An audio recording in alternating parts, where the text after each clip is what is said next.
Mystic. By Ashenafi. Montage, Mystic AD black and white. On the soundtrack, music plays melodiously. A. 5-star restaurant.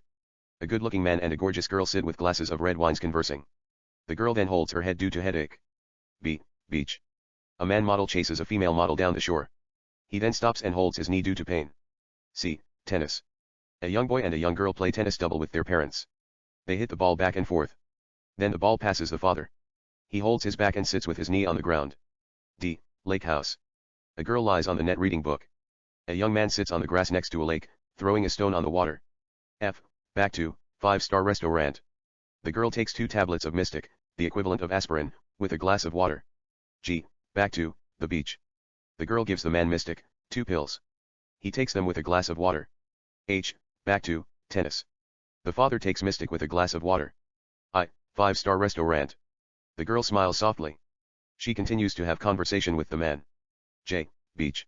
The boy carries the girl on his back and runs down to the ocean. H. Tennis. The father serves and aces the ball. They look at him with amazement. An answer, number 1 doctor recommend for fast pain relief. K. Lake house, lying on the grass. The boy and the girl kiss. An answer, Mystic, simply the best.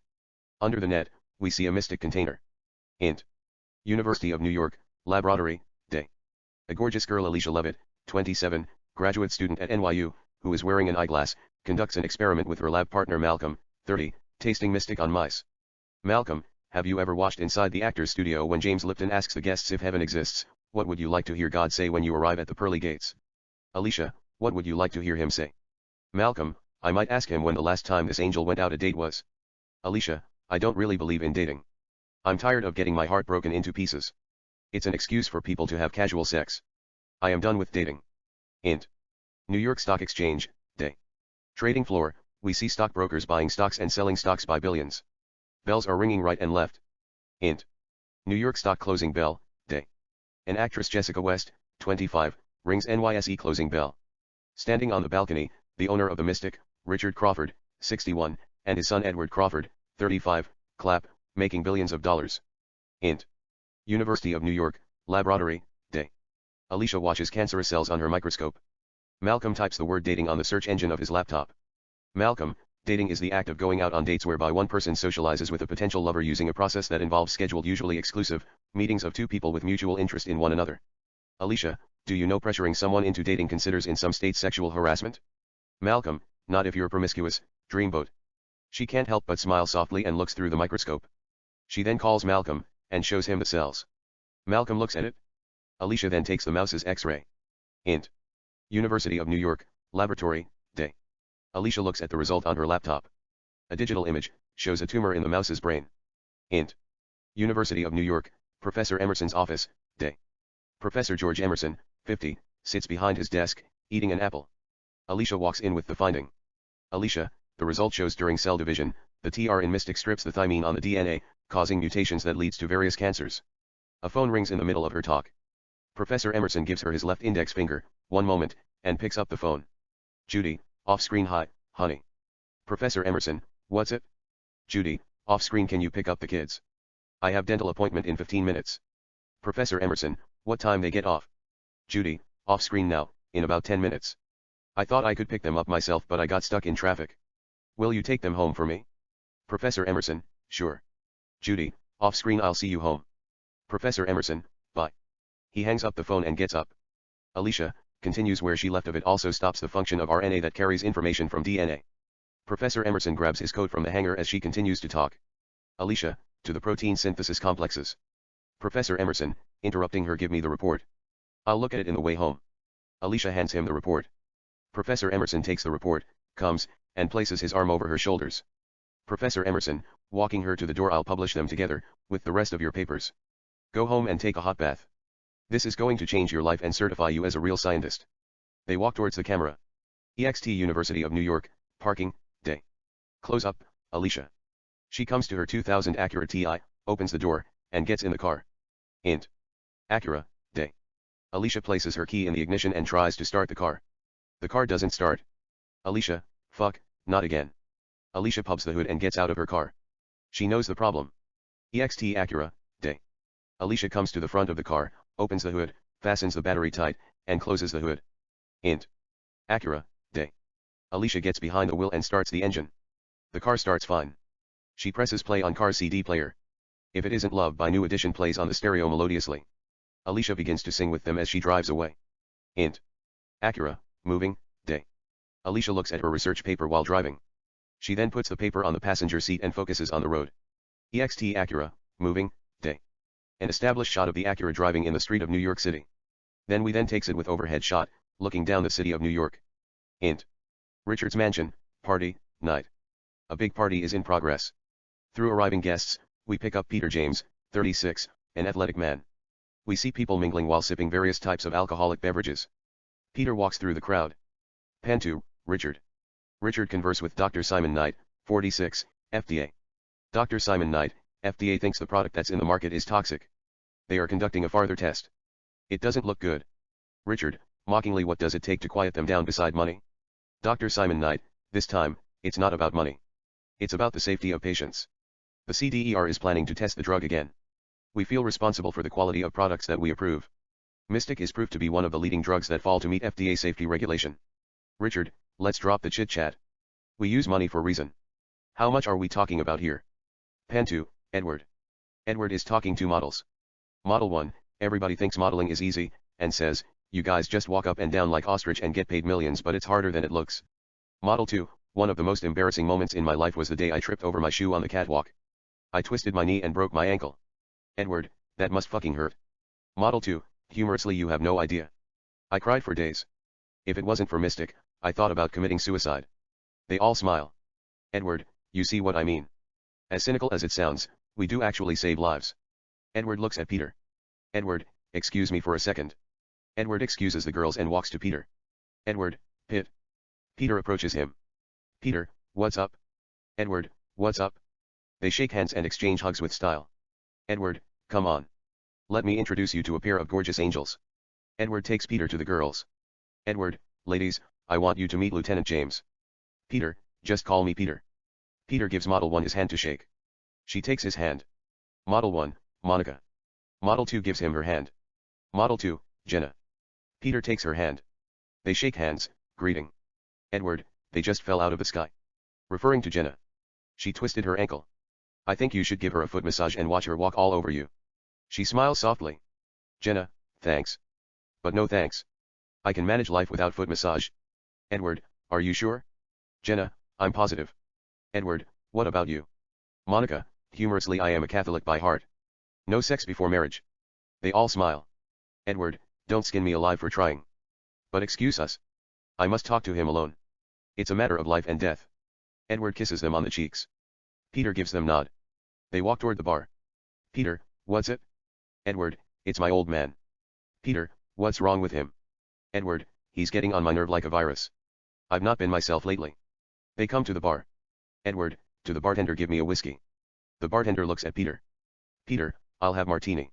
On the floor, an attractive woman named Amber Crawford, 32, converse with a couple, Mr. and Mrs. Jones. She turns her eyes, looks at Peter and Edward. Peter looks at her. Amber gives him a soft, beautiful smile. She excuses the couple and walks toward Edward and Peter. Edward looks at her. Edward, hi, honey. Amber comes up to Edward and kisses him on the lips softly. Amber, to Peter, hi. Peter, hi. Peter and Amber kiss on the cheeks. Amber, how are you? Peter, I am fine. What about you? Amber, I am doing wonderful. Better than Aphrodite. They all share small smile. The bartender places their drinks next to them. Edward grabs his drink.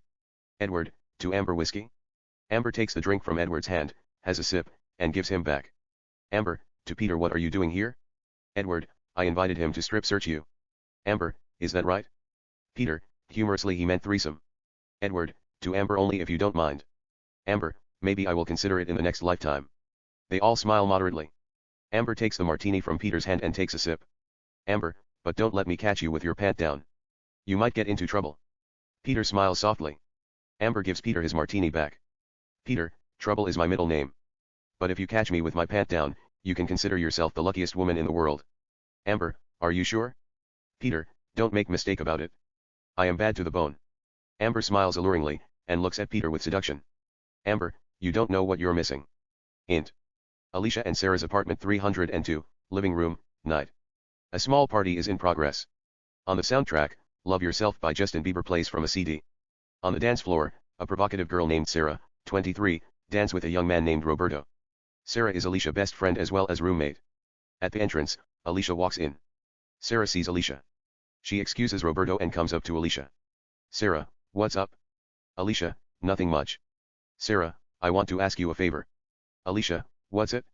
They stand facing each other. Sarah, I want you to go out with Mike. Alicia, who's Mike? Sarah, my cousin. The Navy SEAL, the one you had crash on. Alicia smiles courteously. Alicia, I thought he was married with that skinny actress. Sarah, they were engaged. But she broke up the engagement, and married her acting coach while he was serving in Afghanistan. Alicia, that's sad. Sarah, I ran into him today at Target. He was telling me how heartbroken he was. I promised him I could get him a date this Friday, sort of a blind date. Alicia, what sort of a blind date? Sarah, actually, a double date, you, me, him, and Ethan. Alicia, I don't know. I'm very busy. Sarah, come on, Alicia. It's not like I'm asking you to marry him. It's only a date. Sarah turns her eyes and look at her boyfriend Ethan Jordan, 30, who just enters the building. Her attention is with him. Sarah, to Alicia, what do you say? Alicia, I'll see what I can do. Sarah, thanks. Sarah cuddles and kisses Alicia on the cheek. Sarah, I'll see you around. Let me talk to Ethan. Bye. Alicia, bye. Alicia walks to her room. Sarah comes up to Ethan. Sarah, what's up? Ethan, hi. Ethan and Sarah kiss French explicitly. Alicia looks at them, turns her eyes, and enters her room. Int. Alicia's room, night. Alicia walks in, closes the door, comes up to her desk, and sits behind her computer. Alicia takes out a CD, places it in the hard drive, and hits the keyboard. On her computer screen, we see the division of cancer cells and others graphic animation of Alicia's research. Alicia begins to work on it. Int. Richard's mansion, party, night. We are back to Richard's mansion. The guests continue to mingle. Peter and Amber are dancing slow. Close up, Amber and Peter. They are in the middle of conversation. Peter, so, did you miss me? Amber, you have no idea. Humorously, why don't we go to upstairs and do it like Discovery Channel? He smiles softly. There is a pause. They continue to dance slow. He then. Peter, do we really have to talk about sex every time we see each other? Amber, sex is an essential part of life. Peter, what about orgasm? Amber, orgasm is something that I just can't live without. Peter, when was the last time your husband gave you real orgasm? Amber, this morning. He went down on me. He smiles softly. Peter, does that mean you enjoy poetry? Amber, it feels wonderful. But I prefer sexual intercourse. It is the only thing that will do justice to me any given hour. They gaze at each other's eyes with seduction. Edward, who is standing at the bar with scotch, looks at them without a care. Peter and Amber turn their eyes, and look at Edward. Edward salutes them with his drink. They both give him polite smiles. Peter then gazes at Amber's eyes with seduction. Peter, when are you going to stop torturing my heart with temptation and start showing me love? Amber, whenever you're ready. They exchange soft smile and continue to dance slow as if they were one of the greatest lovers in the world. Int. Richard's mansion, office, night. Richard sit at his desk, talking to Dr. Simon Knight. Dr. Simon Knight, CDER reviews new drug applications to ensure that the drugs are safe and effective. And reviews are generally staffed by teams that are intended to come to consensus on decisions. Richard, I see what you mean. Richard gets up, walks up to his safe cabinet on the wall and begins to open it, applying codes. Dr. Simon Knight, I hate to say this but our primary objective is to ensure that all prescription pills and over-the-counter medicines are safe and effective when used as directed. Richard takes out the money, places them in the briefcase, brings the money and puts it in front of Dr. Simon Knight. Richard, $5 million. It's early Christmas present. Dr. Simon Knight grabs a pile of money, smells it, and puts it back. Dr. Simon Knight, I have never gotten used to it. American dream to its finest. Dr. Simon Knight closes the briefcase, gets up, and grabs the briefcase. They shake hands. Dr. Simon Knight changes his demeanor. Don't take it personal. It is business. Richard, I get it. Dr. Simon Knight turns around and walks towards the camera. Int. Alicia's room, night. Alicia watches Sleepless in Seattle starring Meg Ryan and Tom Hanks in her laptop while eating cookies. She then sees the disc finishes downloading. Alicia takes out the CD from the driver, gets up, and grabs a poetry book by Samuel Taylor Coleridge. She opens the book in the middle of the pages and reads The Presence of Love. Alicia, softly to herself, the presence of love. And in life's noisiest hour, there whispers still the ceaseless love of thee. The heart self-solace and soliloquy. You mold my hopes, you fashion me within. And to the leading love throb in the heart. Through all my being, through my pulses beat. You lie in all my many thoughts, like light. Like the fair light of dawn, or summer eve. On rippling stream, or cloud-reflecting lake. And looking to the heaven, that bends above you. How oft? I bless the lot that made me love you. She places the CD on the book, puts the book back on the shelf, comes to her bed, lies on her back, and closes her eyes. EXT Richard's mansion, night. Dr. Simon Knight gets in the limo. The limo drives away. EXT parking, night. Dr. Simon Knight walks to his silver Mitsubishi with the briefcase, opens the door, and gets behind the wheel. Int. Car, night. Simon inserts his key in the ignition and starts the automobile. EXT car, night. The Mitsubishi explodes. Int. Alicia room, night. Alicia, who is wearing a pink nightgown, awake from her sleep, gets up from her bed, and walks to the door. She opens the door and exits. Living room. Alicia comes up to the living room and looks at party animals sleeping everywhere. We see beer bottles, plastic cups, and other trashes on the carpet. Alicia scans over at Sarah and Ethan who are lying on the couch. They are making out with kisses. Sarah and Ethan part their lips and look at Alicia. Alicia, hi. Sarah, hi. Alicia, don't mind me. I'm just going to the kitchen to grab a bottle of water. Sarah, there is Smirnoff ice in the refrigerator. Help yourself. I saved it for you. Alicia, thanks. Alicia walks to the kitchen in ease. Sarah and Ethan continue to kiss. Kitchen. Alicia comes to the refrigerator and opens the refrigerator. There are a couple of bottles of waters, beers, a bottle of wine, Smirnoff ice, and other things. She grabs Smirnoff ice and closes the refrigerator. On the side of the refrigerator sees the photo of Sarah with a handsome man, Mike. She takes the picture and looks at it. It seems she is in love with him. Alicia opens the refrigerator, puts the Smirnoff ice back, grabs the wine, and closes the refrigerator. She then opens the wine, takes a sip from the bottle, and looks at the picture again. EXT Six Flags, Day. Mike Lloyd, 32, walks through the crowd. He is carrying his beautiful daughter Julie, 4, over his neck. On the soundtrack, ABC by the Jackson 5 plays melodiously. Six Flags, Game, Day. Mike and Julie are playing, throwing a baseball to break a plate. Julie misses few times. Mike smiles in wonder. He grabs a ball, throws it, breaks a plate, and wins a teddy bear. Six Flags, later. Julie, who is holding the teddy bear, and Mike have lunch, chicken sandwiches and can of Cokes. Mike shows her a coin trick. Julie, how did you do that? Mike, I can't tell you. It's magic. Julie, please, Daddy. She gives him that look, show me how you did it. Mike, okay. But a magician isn't supposed to reveal his secret. Julie, why is that? Mike, magic is a secret. And secrets are hidden messages from magic worlds. Mike shows her. It was an easy trick. He just drops the coin on the same palm. Julie tries it, and almost gets it. Six Flags, roller coaster, day. Mike and Julie ride in the roller coaster, enjoying their outings. Int. Mystic Headquarter, meeting room, day. Richard, the majority owner, and 8 minority owners Roger Jones, 48, Carl Blake, 57, Jim Stayer, 51, A. Elsarin, 46, Peyton Raleigh, 47, Justin Romer, 56, Todd Rodriguez, 52, Michelle Hathaway, 49, sit at a round table. Edward, who is standing next to the chart, talks about the agenda.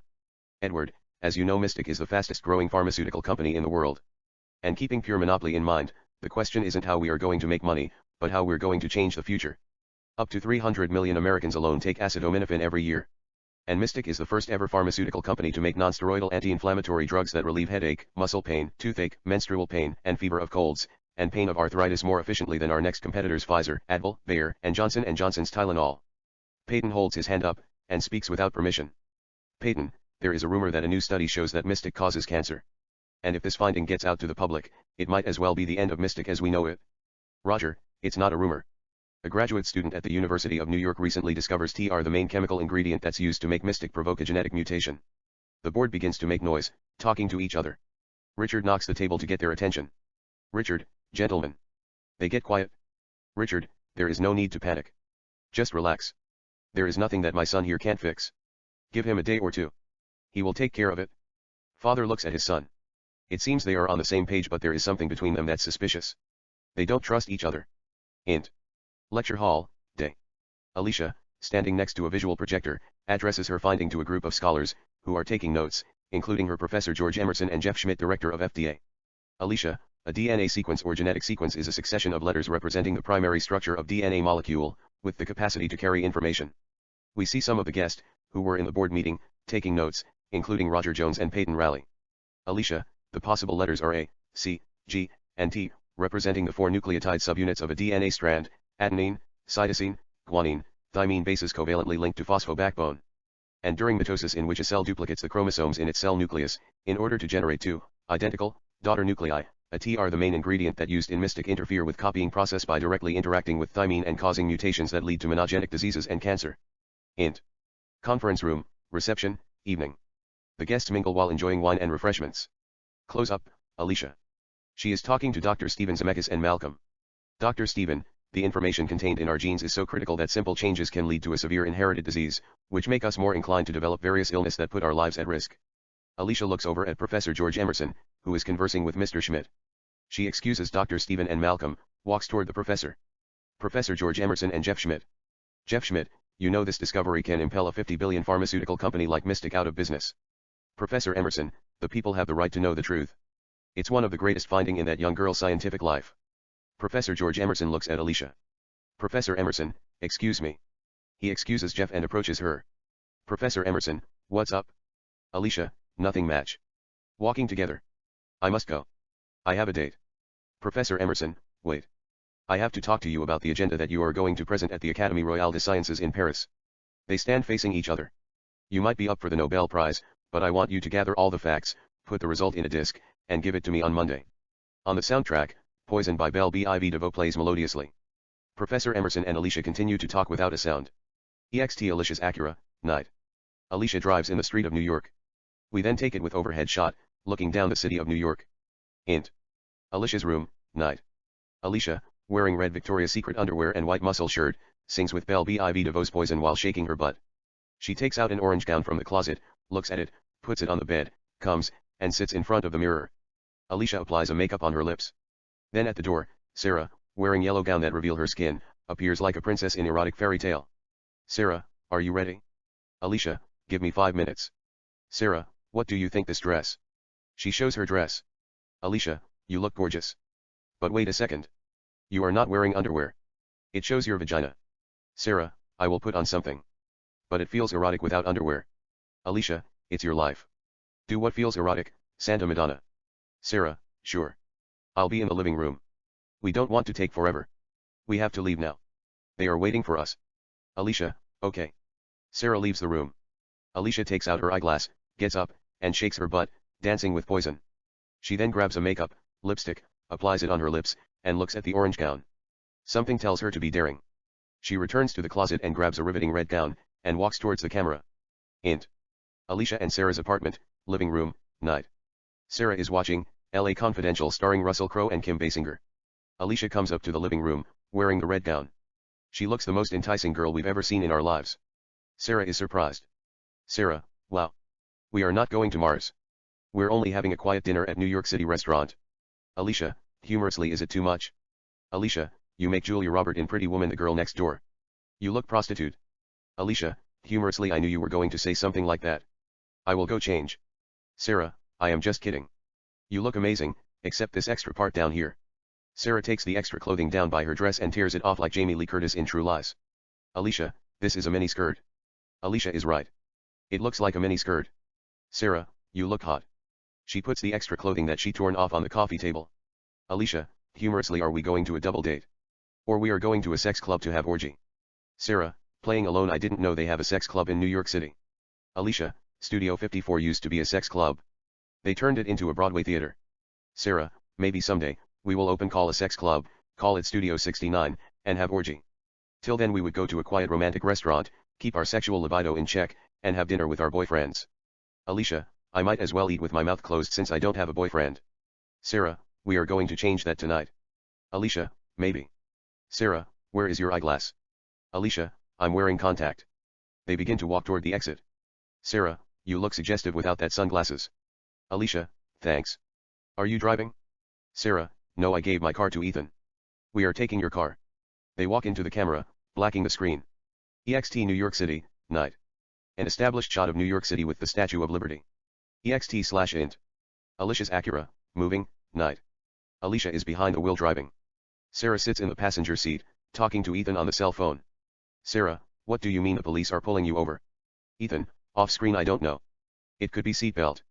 They're following me behind, flashing blue and red light. They want me to stop the car. Where is the registration? Sarah, it's on the compact glove box. There is a pause. Sarah, did you find it? Pause. Ethan, off screen yes. I found it. Wait. They're coming. I'll give you a call.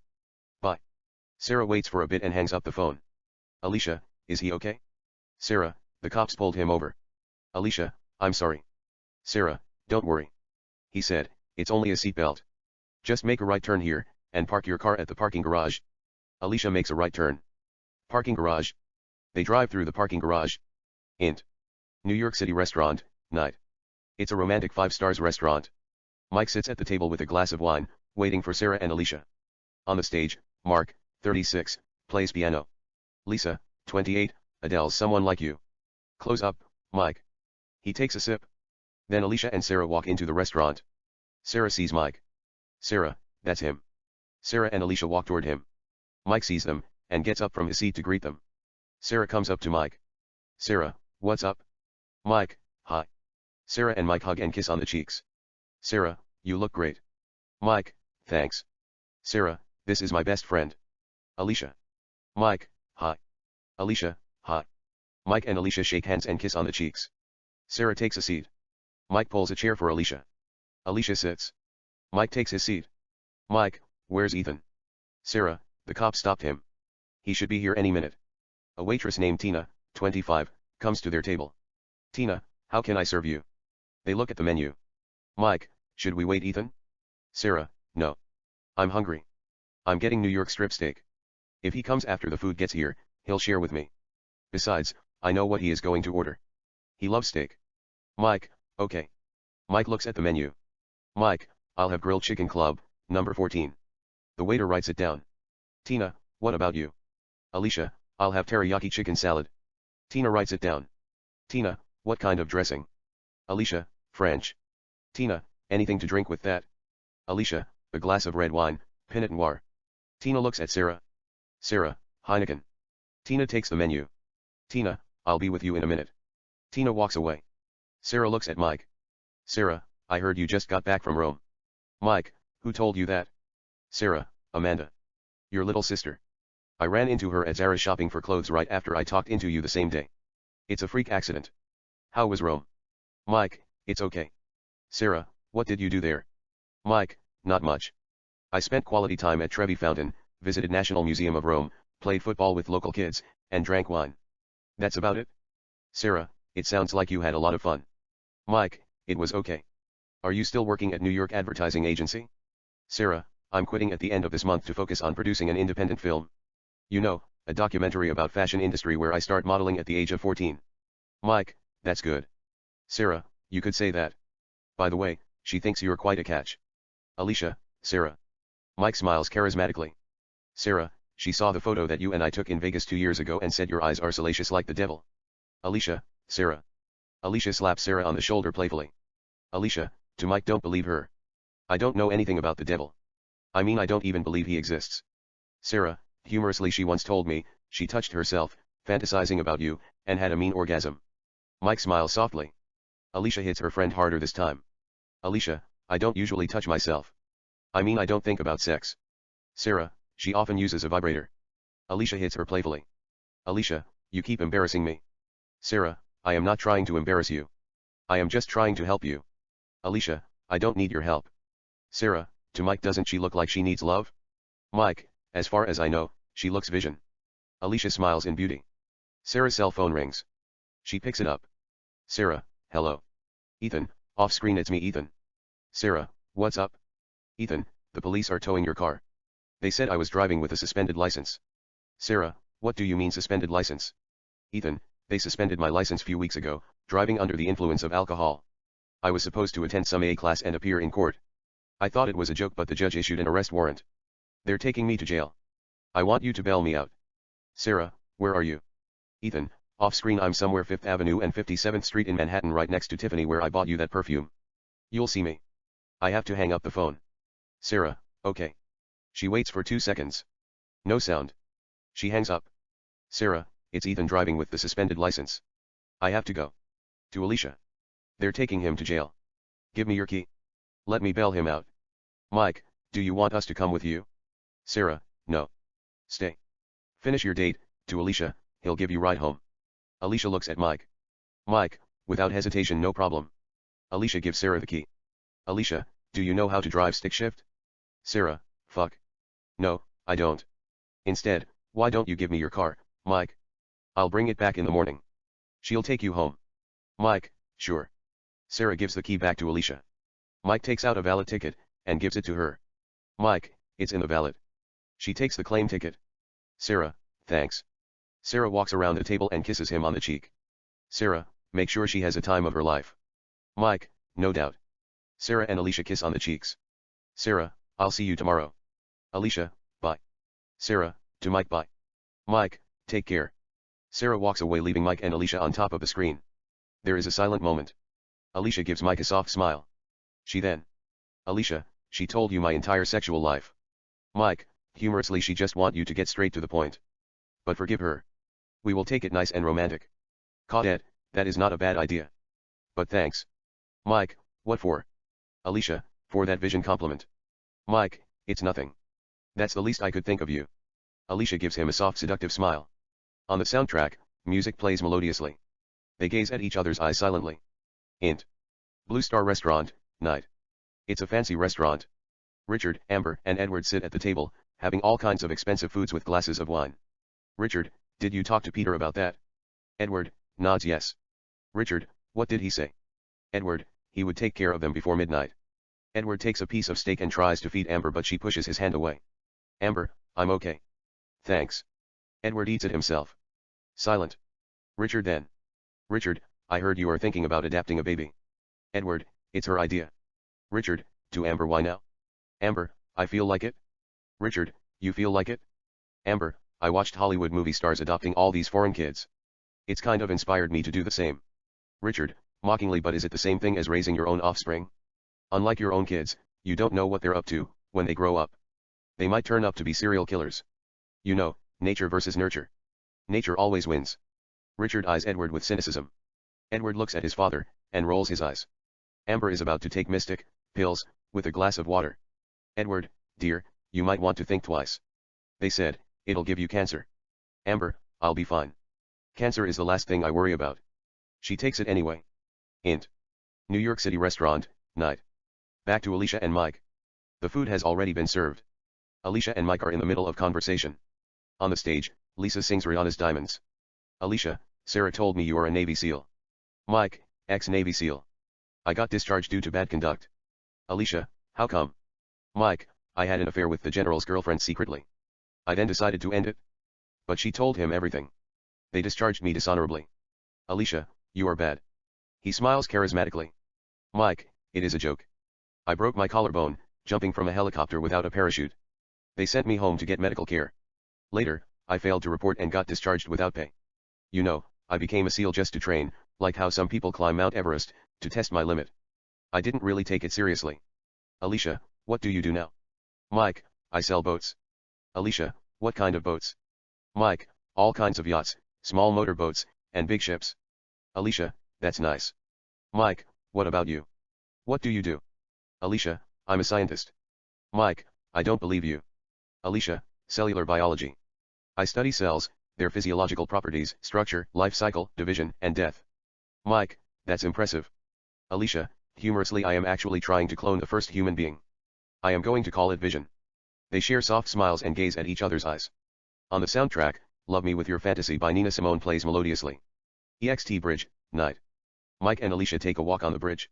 Alicia, I have a lot to lose than to worry about something I have less control.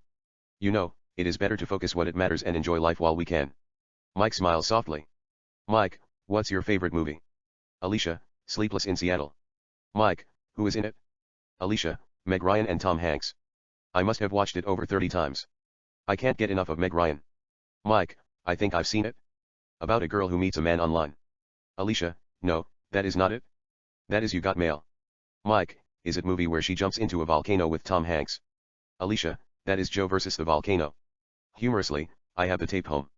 We can watch it now if you want to. Mike smiles to himself. Mike, sure. There is a silent moment. They continue to walk quietly. She then. Alicia, I heard you were once engaged to an actress. Mike, it didn't work out. Alicia, what happened? Mike, we didn't get along. She accused me being a jerk. Alicia, what is jerk? Mike, humorously sensitive like her. She likes every pretty boy she meets. I have weakness for every beautiful girl I see. Alicia, that implies you are not reliable.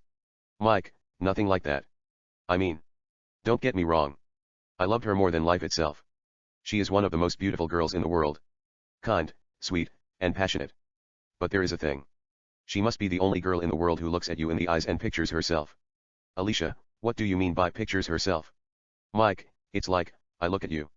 I see all kinds of visual aspect, how light hits your eyes softly and reflects into eternity, and how the glow of your beautiful face melts any soul that believe in blisses. And your scrumptious lips are medicine to everything that lives, breathes, and kisses. But picturing oneself is when you look at a person's eyes and visualize or create a mental picture how pretty you look in that person's mind. You know, how she is perceived in the brain by others as if she were looking at herself in the mirror. She smiles in beauty. Alicia, is that bad? Mike, no, it's not bad. But it makes you wonder what would you have done differently to get her attention when the least expected? Alicia smiles moderately. Alicia, it's amazing you brought mirror. You know, how do we know everything around us isn't illusion? It's a projection of our subconscious mind. It's like the person in the mirror. It feels real. But it's nothing but reflection. What as if everything around you is some kind of hologram? They all could be the product of your unconscious mind. Mike, I don't care about others whether they are illusion or holograms. But I do know nothing gets as real as you. It's like looking at my heart beating in front of me. By far, you are the most beautiful girl in the solar system. She smiles in beauty. Suddenly, she got silent. There is a pause. They continue to walk leisurely. She then. Alicia, have you ever watched inside the actor's studio? Mike, once or twice. Maybe 3 times. Alicia, there are famous questions toward the end of the show where the host James Lipton asks each guest. Mike, that's right. Alicia, I'll ask you some of my favorite questions, just give me straight answer. Mike, okay. Alicia, what's your favorite word? Mike, French kiss. Alicia, what turns you on? Mike, a beautiful girl like you. Alicia, that doesn't count. You have to be more specific. Mike, a beautiful girl like you in crop top and mini skirt. She smiles in beauty. Alicia, what sound do you love? Mike, blues. They stop walking and stand lips to lips. Alicia, if heaven exists, what would you like to hear God say when you arrive at the pearly gates? Mike, just go back to her. It is not your time yet. I know she is dead drop gorgeous. Let her restore your heartbeat with sweet French kisses. She smiles in beauty. They kiss French. EXT parking garage roof, elevator night. The elevator doors open, revealing Mike and Alicia kissing. They part their lips, get out the elevator, and walk toward Alicia's Acura. Mike, let me drive. I'm not good at giving direction. Alicia, whatever. They kiss. Alicia hands him the key. Mike takes her key, and opens the door. EXT/int. Alicia's car, night. Mike gets in the car and opens the door for Alicia. She gets in. He inserts the key in the ignition, and tries to start the car. But the car doesn't start. Alicia, it's acting up. You have to pop the hood and fasten the battery. Let me do it. She gets closer, leans on his lap with seduction, and pulls the knob. The hood pops. Mike and Alicia look at each other eyes softly and kiss. Alicia parts her lips. Alicia, I'll fix it. She opens the door, and gets out of the car. Mike follows her. Alicia, the battery is loose. She opens the hood. Mike, does it work? Alicia, once it starts moving, it would drive fine. As Alicia is about to fasten the battery, she sees a bomb next to the engine. Alicia, pointing, what's that? Mike, don't touch anything. It's a bomb. Mike holds her hand and takes a step back. Out of nowhere a black 2012 CTS Cadillac drives at the direction of Mike and Alicia. It's Peter. He turns the lights on, takes out a machine gun, accelerates, and begins to fire at them. Mike quickly grabs Alicia and runs between cars. Peter continues to fire as he passes by Alicia's Acura shooting. Bullets hit Alicia's car. Alicia's car explodes at the spot. Mike covers Alicia and hits the floor with her. Peter stops the car and gets out of his vehicle. Mike holds Alicia's arm and gets up. They run between the parked cars, hiding. Peter comes by Alicia's Acura and checks them. Mike and Alicia hide. Alicia sees Mike's hip. He's bleeding. When she is about to say something, Mike sees Peter and tells her not to make a sound. Peter continues to hunt them down like a serial killer. After hide and seek between good versus evil, Mike and Alicia see a man about 50 and a young girl about 30 walking at the direction of a 2017 black BMW. The man comes up to the car and opens the door for the girl. She gets in the passenger seat. The man walks around the car and opens the driver door. When he is about to enter the BMW, Mike comes behind the man. Mike, get out of the car. Out of nowhere the man takes out a gun. Mike quickly takes the gun from his hand, and points the gun at him. The man, don't shoot. Just take what you want. Mike, get the fuck out of the car. Mike pulls the man out of the car. Alicia comes to the other side. Mike gets in the car. EXT/int. BMW, night. Mike looks at the girl. Mike, get out. Alicia opens the door, pulls the girl out of the car, and gets in. Mike starts the car. Peter comes to the car and fires at them. Bullets pierce the window. Mike covers Alicia from danger. Mike, get down. Alicia gets down. Mike then reveres the car and drives the car at the direction of Peter. The car hits a Honda as Peter jumps away dexterously. Mike turns the wheel and drives through the garage. Peter fires at them.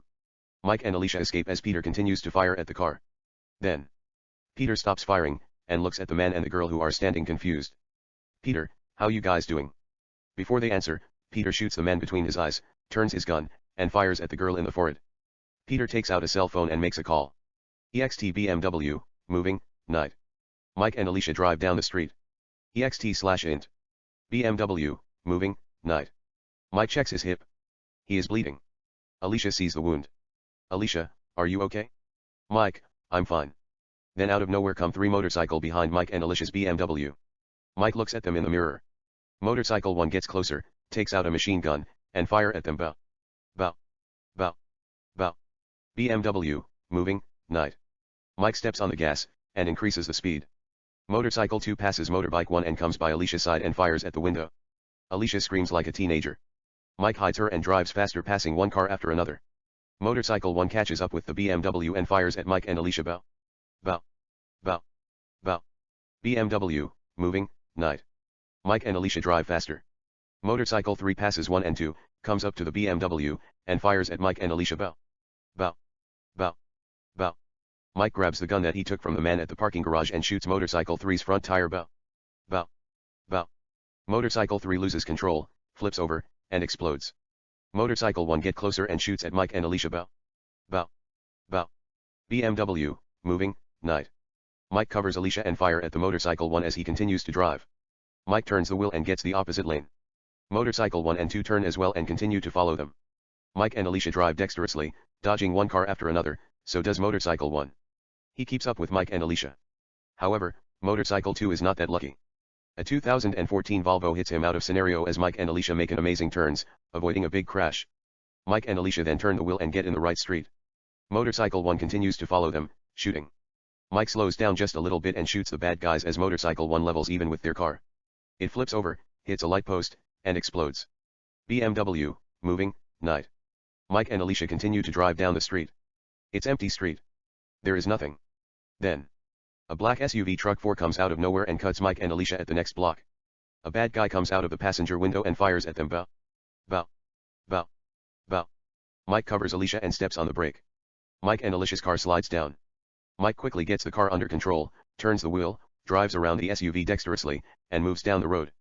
Meanwhile, SUV 5 come from the next block, and begin to chase him. BMW, moving, night. Mike looks at them in the rear view, steps on the gas, and drives faster. The speedometer shows 145 miles per hour going 160 miles per hour. The Mercedes SUV 4 and 5 continue to follow them from the distance. BMW, moving, night. Mike and Alicia continue to drive faster. Mike then looks at his rear view and sees SUV 4 and 5 are following them. But they are left behind. Something crosses his mind. Mike, I have an idea. He makes a crazy U-turn, and drives at the direction of the SUV 4 and 5. A medium shot of BMW with Mike and Alicia driving at the opposite direction. Simultaneously, SUV 4, carrying 2 bad guys, speed and comes after Mike and Alicia. BMW, moving, night. Mike fires at SUV 4. Bow. Bow. Bow. Hitting the driver in the face. The truck turns, hits the pavement, flips in the air, and crashes. Mike then fires at SUV 5. Bow. Bow. Bow. Bow. Hitting the 2 bad guys inside the car. SUV 5 turns, hits a fire extinguisher hydropower, flips in the air, and explodes. BMW, moving, night. Alicia is shocked. Alicia, that was crazy. You could have gotten us killed. Mike, it was a calculated risk. Mike stops at a red light. Alicia looks at his wound again. Alicia, you are bleeding badly. Mike, I'll be fine. Mike touches his wound. More blood comes out. Alicia, you should do something about it. Mike, under his breath, okay. They kiss. The light turns to green. Mike starts the car and make a right turn. They drive down the street. Int. Right aid, night. Mike and Alicia come up to the medicine aisle. Mike grabs a couple of medicines. We see Mystic on the counter. Mike and Alicia walk up to the cashier. Mike checks for his wallet. He can't find it? Mike, I dropped my wallet. Alicia, it's okay. I got it. Alicia takes out her credit card from her purse and gives the clerk her card. The clerk takes the card and swipes it. The clerk returns her credit card. She takes her credit card and places it back in her purse. Mike, I'll pay you back. Alicia, don't sweat it. They exit the store. Int. Peter's car, moving, night. Peter sees a red signal on his car's computer. He zooms the map with a touch, and reads the address where the Alicia credit card is used. EXT Peter's car, moving, night. Peter makes a U-turns and drives down the street. EXT New York, sightseeing, night. Alicia is applying the first aid on Mike's hip. On the background, we see the city of New York in the night. Mike, why are they trying to kill you? Alicia, I don't know. A couple of weeks ago, I discovered that Mystic causes genetic mutation that leads to various types of cancers. Maybe the people, who are responsible putting the product in the market, didn't want me to expose the truth. There is a pause. She finishes applying first aid. Alicia, what do we do now? Mike, it's better to go to the police and tell them everything. She gets closer to his lips. Alicia, softly, I'm scared. She throws her arms around his neck. He wraps his arms around her. They kiss French. Int. Rite Aid, night. We see the body of the cashier on the floor, he is shot in the head. Int. Rite Aid, camera room, night. Peter recovers the surveillance tape. Main store. Peter gets out of the camera room, moves down by the registration, and exits the store. Int. NYPD, lobby, night. Mike and Alicia step in and come up to the front desk where a young man, Officer Ted Levin, sits at. Mike, my name is Mike. I am a Navy SEAL. I would like to speak to the captain. Officer Ted, what's regarding to? Mike, someone is trying to kill her. We would like to speak to the chief of police. Officer Ted, I'm sorry. He won't be here till 7 a.m. Alicia, can you call him? Officer Ted, I'm afraid I can't do that, madam. He doesn't like to be bothered after 10 p.m. Mike, it's urgent. Who is the highest ranked officer we can speak to? Officer Ted, Lieutenant James. He just stepped out few hours ago. He'll be back. Checks his time, give him 1 or 2 hours so. You can wait for him at the waiting room. If you are tired, go to the next door. There is a sofa. It's much comfortable. Alicia, thanks. They turn and walk toward the waiting room. Alicia, I'm tired. Mike looks at the coffee machine. Mike, you want some coffee? Alicia, it's okay. They open the door. Int. NYPD, waiting room 2, night. There is a sofa like Officer Ted said. Mike and Alicia come up to the sofa and sit. On the soundtrack, music plays melodiously. There is a silent moment. They look at each other's eyes and smile softly. Alicia, you were incredible. Mike, thanks. Alicia, no thanks. You saved my life. She gives him a soft kiss and rests her head on his lap. There is a pause. She then. Alicia, I must say it was a quite romantic night despite a couple of unfortunate events. Mike smiles softly.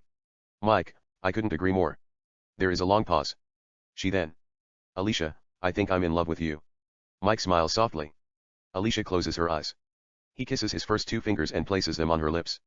She smiles in beauty, opens her eyes, gets up from his lap, and puts her arms around him. They kiss French. Int. NYPD, waiting room, later. Alicia sleeps on Mike's lap. Mike caresses her hair gently, gazing at her eyes. She then opens her eyes. Mike, hi. Alicia, hi. She gets up from his lap. Alicia, what time is it? Mike looks at his watch. Mike, 6:05. Alicia, p.m. Mike, a.m. She stretches her hands. Alicia, I felt like I slept forever. How is your hip? Mike, humorously, it still hurts. They kiss. Alicia, have you ever experienced? You take a nap, and when you wake up, you have no idea where you are? Mike, I don't have to take a nap. I don't know where I am most of the time. You know, I am always lost in my heart. And you are so beautiful, which would make it even impossible to find me in bright daylight. She smiles in beauty. Alicia, you are romantic. Mike, I can't help it. They exchange soft kisses. Alicia, anyway, I thought I was in Emerald City like Dorothy Gale in The Wizard of Oz, somewhere over the rainbow, skies are blue. And the dreams that you dare to dream really come true. Mike smiles softly. Mike and Alicia kiss French. Alicia, what are we going to do? Mike, let me go check if they are here. Mike and Alicia get up. Alicia walks up to the vending machine. Alicia, you got change, $1 too? Mike takes out 2 $5 bills, and gives her the money. Alicia takes the money. She comes up to the vending machine. Alicia, do you want anything? Mike, I'm okay. I'll just get coffee. Mike walks toward the main lobby. Alicia places the money in the vending machine and gets a snack. Int. NYPD, lobby, morning. Mike walks up to the coffee machine, takes out $1, looks over his shoulder, and sees Peter getting into the elevator. It seems like Peter might have seen Mike, but we don't know. The elevator doors close before anything spectacular happens. Mike forgets about the coffee, walks up to Officer Ted. Mike, who is that man, who just steps into the elevator? Ted, that's Lieutenant James.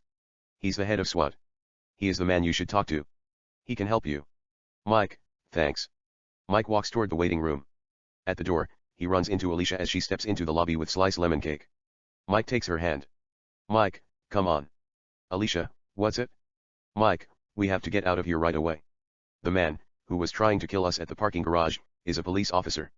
They walk toward the exit. EXT NYPD, sidewalk, morning. Mike and Alicia exit the building. Medium shot of Mike and Alicia walking down the sidewalk. Alicia, what do you mean he is a police officer? Mike, he's the head of SWAT. Alicia, how is that possible? He could be anybody. Mike, I saw him. It's him. They continue to walk faster. Alicia, what are we going to do? Mike, we'll wait. Alicia, doing what? Mike, I don't know. They walk towards the direction of the camera. Int. NYPD, Peter's office, morning. Peter sits behind his computer and plays the tape. On the screen, the images of Mike and Alicia come on his advanced computer. Peter then freezes the screen, focuses the image on Mike's face, and prints the picture. He gets up, takes the picture, and exits the office. NYPD, main room, morning. A typical police station. Peter approaches Officer Barbara Douglas, 32. Peter, I want you to ID this man as soon as possible.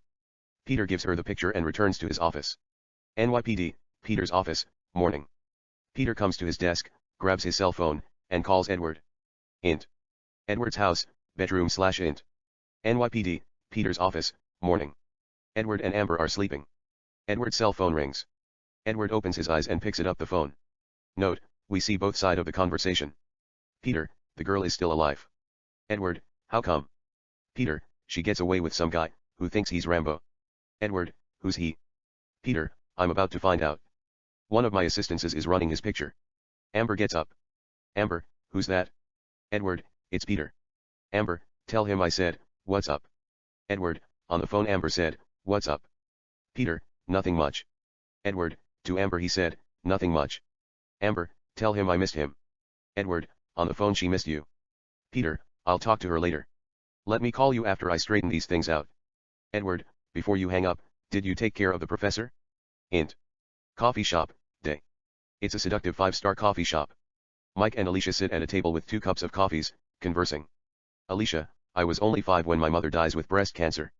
I don't know who my father is. She had me from wedlock, one night stand. She said she was drunk, didn't remember what he looked like, and thought perhaps it was the best idea to raise me by herself. You know, she didn't want to go to all those child custody battle. Takes a sip from her coffee. Nonetheless, my mother parent took me upstate New York and raised me with great fondness. Later, they paid for my education till they died 3 years ago in a car accident. Mike, I am sorry to hear that. She looks at his eyes with seduction. Alicia, there is no explanation for fate. But it is life where tragedy plays only a minor role compares to what love brings to our state of being, choice, and happiness. Mike, how is that? Alicia, love led me to you. Mike smiles softly. On the TV. Anchorwoman Janet reports a breaking news, the explosion of Professor George Emerson's office and Alicia's laboratory at NYU and the death of Professor George Emerson. Janet, we just received a breaking news from University of New York, a bomb exploded at the Science and Gene Research Center at UNY injuring dozens and killing 6 people including a Nobel Prize winner Dr. George Emerson. Alicia watches the news. Alicia, that's my professor. On the TV. They continue to show the fire. The building is covered with smoke. Firefighters are trying to put out the fire. Alicia gets up. Alicia, I can't believe they killed him. Mike gets up. Mike, it's going to be okay. Relax. Alicia, I just talked to him the other day. Mike takes Alicia's arm. Mike, it's cool. Come on. Let's get out of here. Mike pulls out $50 from his pocket and throws it on the table. Mike and Alicia walk toward the exit. Alicia, I just can't believe it. They are taking it too far. Mike, it's going to be fine. EXT New York City, sidewalk, day. Mike and Alicia exit and walk toward their BMW parked next to the sidewalk. Mike and Alicia see 2 police cars nearby. An officer is in the middle of handing a ticket to a woman, who is sitting inside 2010 Honda, which happens to be next to Mike and Alicia's BMW. The second officer looks at the BMW with bullet holes, takes out his radio and confirms to whom the car belongs. Close up, Mike and Alicia. Mike, don't look at them. Keep walking. Mike and Alicia pass the BMW and continue to walk down the sidewalk. On the soundtrack, Three Little Birds Bob Marley plays melodiously. Then, a bus comes up to at a terminal and pulls next to Mike and Alicia. Mike and Alicia get into the bus. Mike pays the fare. Int. Bus, moving, day. It's early morning. There are not a lot of passengers. The bus is almost empty. Mike and Alicia walk down the bus and seat at the last row. Alicia, where are we going? Mike, my place. EXT bus, moving, day. An established shot of the bus driving in the city of New York. We then take it with overhead shot looking down the remarkable view of New York City. Montage, New York City. The Statue of Liberty on Ellis Island, the Brooklyn Bridge, the Empire State Building, Times Square, the New World Trading Center, Rockefeller Center, and others. Int. NYPD, main office, day. Barbara runs Mike's image on the facial recognizing software in her computer. The computer matches his face. Barbara prints the result and takes the copy to Peter's office. Int. NYPD, Peter's office, day. Peter is looking at Alicia's profile on his computer. Barbara walks in. Peter looks at her. Barbara comes up to Peter and hands him Mike's file. Peter thanks her. Barbara walks away. Peter looks at the file and types the information on his computer. EXT Mike's boat, day. An established shot of Mike luxurious boat. Int. Mike's boat, bathroom, day. Close up, Alicia. She takes a shower. Int. Mike's boat, living room / kitchen, day. Mike, who is standing without shirt at the bar, fixes his wound in ease. Int. Mike's boat, bathroom, day. Alicia is finished taking shower. She steps out of the shower tent nude. Alicia places the towel around her breasts, grabs her Victoria's Secret underwear, and puts it on. Int. Mike's boat, living room / kitchen, day. Mike pours orange juice in a glass, mixes it with whiskey, and places the juice in the refrigerator. Mike grabs his drink and takes a sip. Alicia comes up to the living room, wearing Victoria's Secret underwear and Mike's shirt. Alicia, what are you drinking? Mike, orange juice mixed with whiskey. She walks up to him gazing at his eyes with seduction. Alicia, can I have a sip? Mike, under his breath, be my guest. She takes the drink from his hand and has a sip. Alicia, it's kind of strong. Mike, I might have put a lot of whiskey by accident. Alicia takes another sip and gives him the drink back. Mike takes the drink, and puts it aside. He pulls her hand. She wraps her arms around him. They kiss French. Close up, Mike and Alicia. They kiss more intimately. Mike caresses Alicia's neck. He unbuttons her shirt. Her breasts jump out. They look beautiful. She opens his pant. On the soundtrack Close to You by Maxi Priest plays melodiously. Mike and Alicia kiss. Close up, Mike and Alicia. They kiss more seductively. Mike then carries Alicia and takes her to the bed. Int. Mike's boat, bedroom, day. Mike and Alicia make love close to you. It's sensual, seductive, and passionate. We stay with them with series cuts as they go at it with various erotic positions. Int. Mike's boat, bedroom, later. Mike and Alicia are done making love. Alicia rests on Mike's chest. They are sleeping between the blankets. On the soundtrack, music plays softly. Alicia, do you believe in karma? Mike, what is that? Alicia gets up from his chest, and leans next to him gazing at his eyes. Alicia, the rebirth of a soul in a single lifetime. Alicia gives him a soft kiss on the lips. Mike cuddles and kisses her. Close up, Alicia and Mike. They kiss more intimately. Alicia then parts her lips. Alicia, did you hear that? Mike, what is it? EXT Mike's boat, day. We see two hardcore mercenaries with machine guns as they walk slowly toward the entrance. Int. Mike's boat, day. Two mercenaries break the door, enter, and fire at the bed where Mike and Alicia were. Pow. Pow. Pow. Pow. But nobody is there. Then out of nowhere come Mike in his underwear, holding automatic gun. He shoots both multiple times. Bow. Bow. Bow. Bow. Lightning fast. The two bad guys go down and die. Alicia comes in her underwear as well. She puts on Mike's shirt. Meanwhile, two more mercenaries come from the roof shooting like hell. Pow. Pow. Pow. Pow. Mike holds Alicia. Mike, get down. Mike dives on the floor with Alicia. Mike then turns around and shoots them. Bow. Bow. Bow. Bow. Fast and sexy. Three bad guys come up to the living room, shooting at Mike and Alicia. Mike covers Alicia, gets up and shoots three of them. Bow. Bow. Bow. Bow. He is super fast. EXT.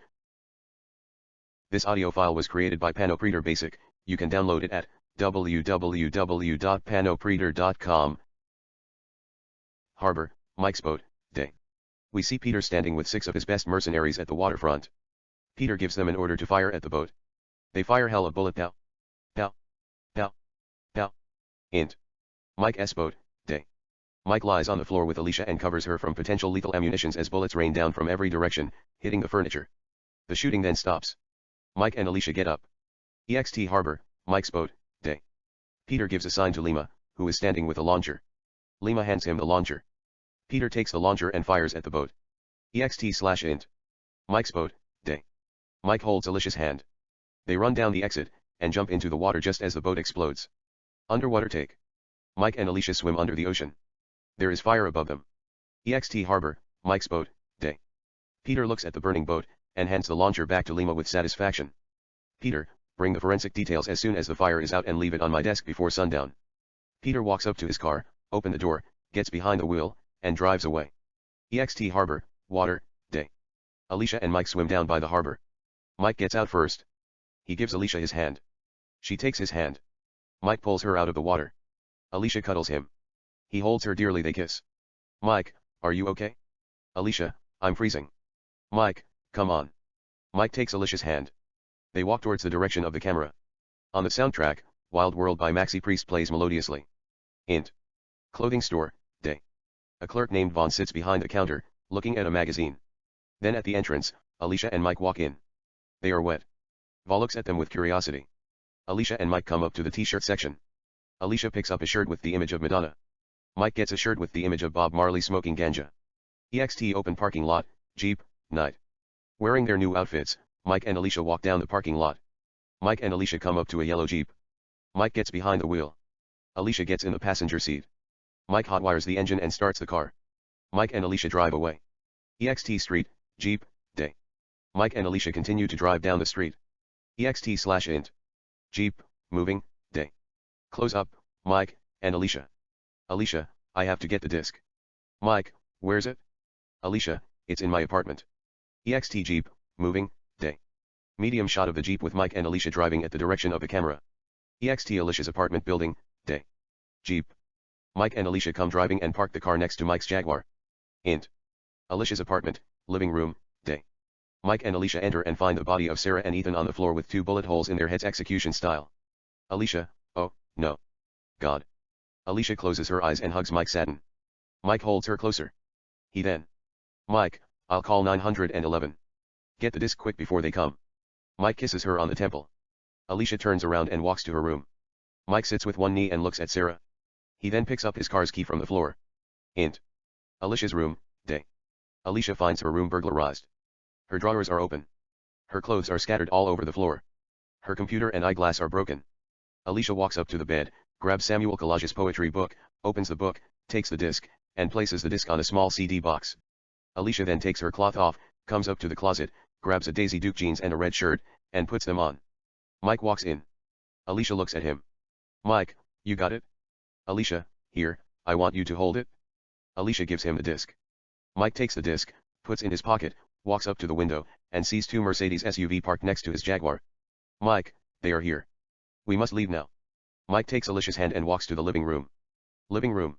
Mike and Alicia move down the living room and come up to the door. Mike opens the door slowly. Int.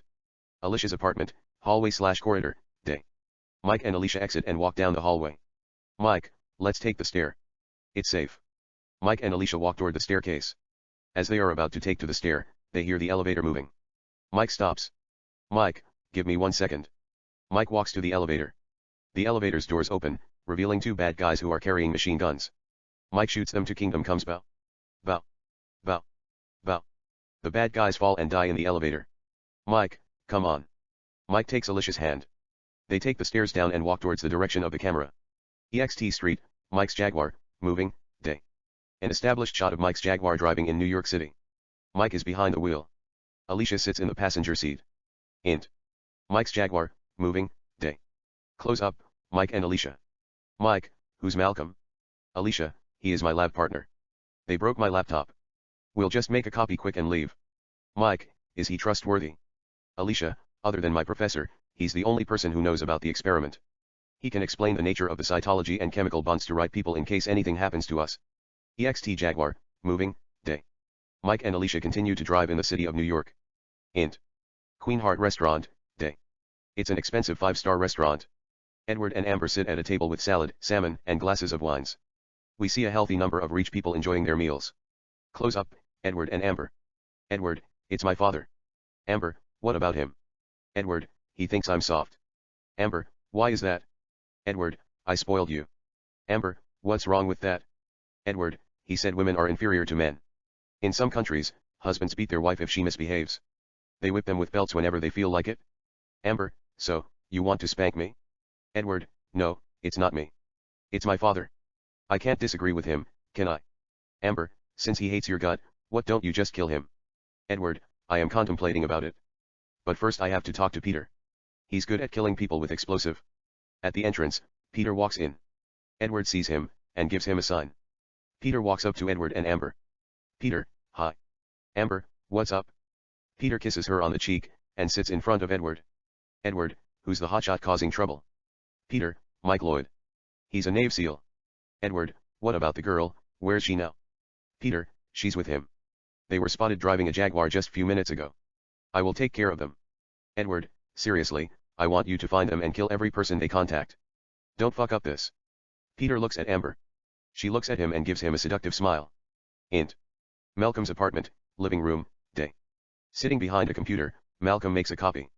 Standing, Alicia and Mike watch. Malcolm, in 1982 Chicago Tylenol murders, the perpetrator emptied the extra-strength Tylenol medicine and filled them with potassium cyanide poison. 7 people died till Johnson & Johnson halted the production of Tylenol, and an estimated 31 million bottles got eliminated with a retail value of over $100 million. It's equivalent $1 billion nowadays. Yet, nobody says anything about millions who die each year through prescription and over-the-counter medication, including actor Heath Ledger. He died from an accidental prescription drug overdose. The computer finishes downloading. Malcolm takes out the CD, and hands to Alicia. She takes the original copy from the driver. Alicia, to Malcolm, I want you to keep the copy in case anything happens to us. Out of nowhere comes a mercenary breaking through the window and shoots at them. Mike quickly pulls Alicia's arm, and hits the floor with her. Mike takes out his gun, turns and shoots the bad guy. Pow. Pow. Pow. Then the door explodes. 2 more mercenaries walk in and fire hell a bullet at them. Pow. Pow. Pow. Pow. Mike spins and shoots both in the chests and faces. Pow. Pow. Pow. 2 more mercenaries come, shooting. Pow. Pow. Pow. Pow. Mike covers Alicia and shoots one of them on the legs. As he goes down, he shoots him in the head. Mike gets up and shoots the other in the chest. Pow. Pow. Pow. Mike, come on. Mike gives Alicia his hand. Alicia takes his hand, and gets up. Mike and Alicia look at Malcolm, who is shot in the neck. He's dead. Alicia's eyes are filled with tears. They look at his computer. It's burning. Mike, let's get out of here. Mike holds Alicia's hand. They come, and stand by the door. Int. Malcolm's apartment, corridor, day. Mike takes a pick and sees 2 mercenaries with machine guns. They fire at him. He holds Alicia and takes a cover. As they stop firing, he gets out the hide and shoots them multiple times. Bow. Bow. Bow. Bow. The bad guys go down dead. Mike and Alicia walk down the hallway. Another bad guy comes by the stairs and fires at Mike and Alicia. Mike covers Alicia and shoots him in the head. The bad guy goes down dead. Mike then sees 2 more bad guys climbing the staircase. Mike, this way. Mike and Alicia turn around and walk down the hallway serenely. Meanwhile, Mike fires at a couple of doors and opens them, so the bad guys wouldn't know which room they enter. Mike and Alicia come to room 224. Mike shoots the door, opens it, and takes Alicia's hand. Int. Apartment 224, living room, day. Mike and Alicia step in and walk toward the bedroom. Bedroom. 2 young lesbian lovers lie on the bed naked, watching Thelma and Louise while smoking weed. Alicia and Mike enter. Mike, hi. 2 lesbian lovers, hi, hi. Mike excuses the girls and takes Alicia's arm. They exit through the window. EXT fire escape, day. Mike and Alicia take a ladder and escape. Int. Apartment 224, bedroom, day. Close up, the 2 young female lovers. Lover 1 puffs the weed and passes the weed to her girlfriend. At the door, the 2 bad guys enter and look at the girls. Lover 2 takes a drag from her weed and breathes the smoke down by her lover lips, shotgun, seductively. Lover 1 and Lover 2 then kiss French. The mercenaries excuse them, turns around, and walk away. EXT Alicia's apartment, day. 4 mercenaries are standing near Mike's Jaguar. Out of nowhere comes Mike and shoots them. Pow. Pow. Pow. Pow. He kills all of them in a heartbeat. Alicia is right behind him. Mike, come on. Mike takes Alicia's hand. They come up to the Jaguar. Mike opens the door for Alicia. Alicia gets in the passenger seat. Mike walks around the car and gets behind the wheel. Int. Mike's Jaguar, day. Mike starts the engine and drives away. Alicia, how did they find us? Mike, I have no idea. There is a silent moment. EXT Mike's Jaguar, moving, day. Medium shot of the Jaguar as Mike and Alicia continue to drive. We then take it with overhead shot looking down the Jaguar, driving in New York City. Montage, New York City. The Empire State Building, the Statue of Liberty on Ellis Island, Manhattan and Times Square, the Brooklyn Bridge and Rockefeller Center and others. EXT Mystic Headquarter, Day.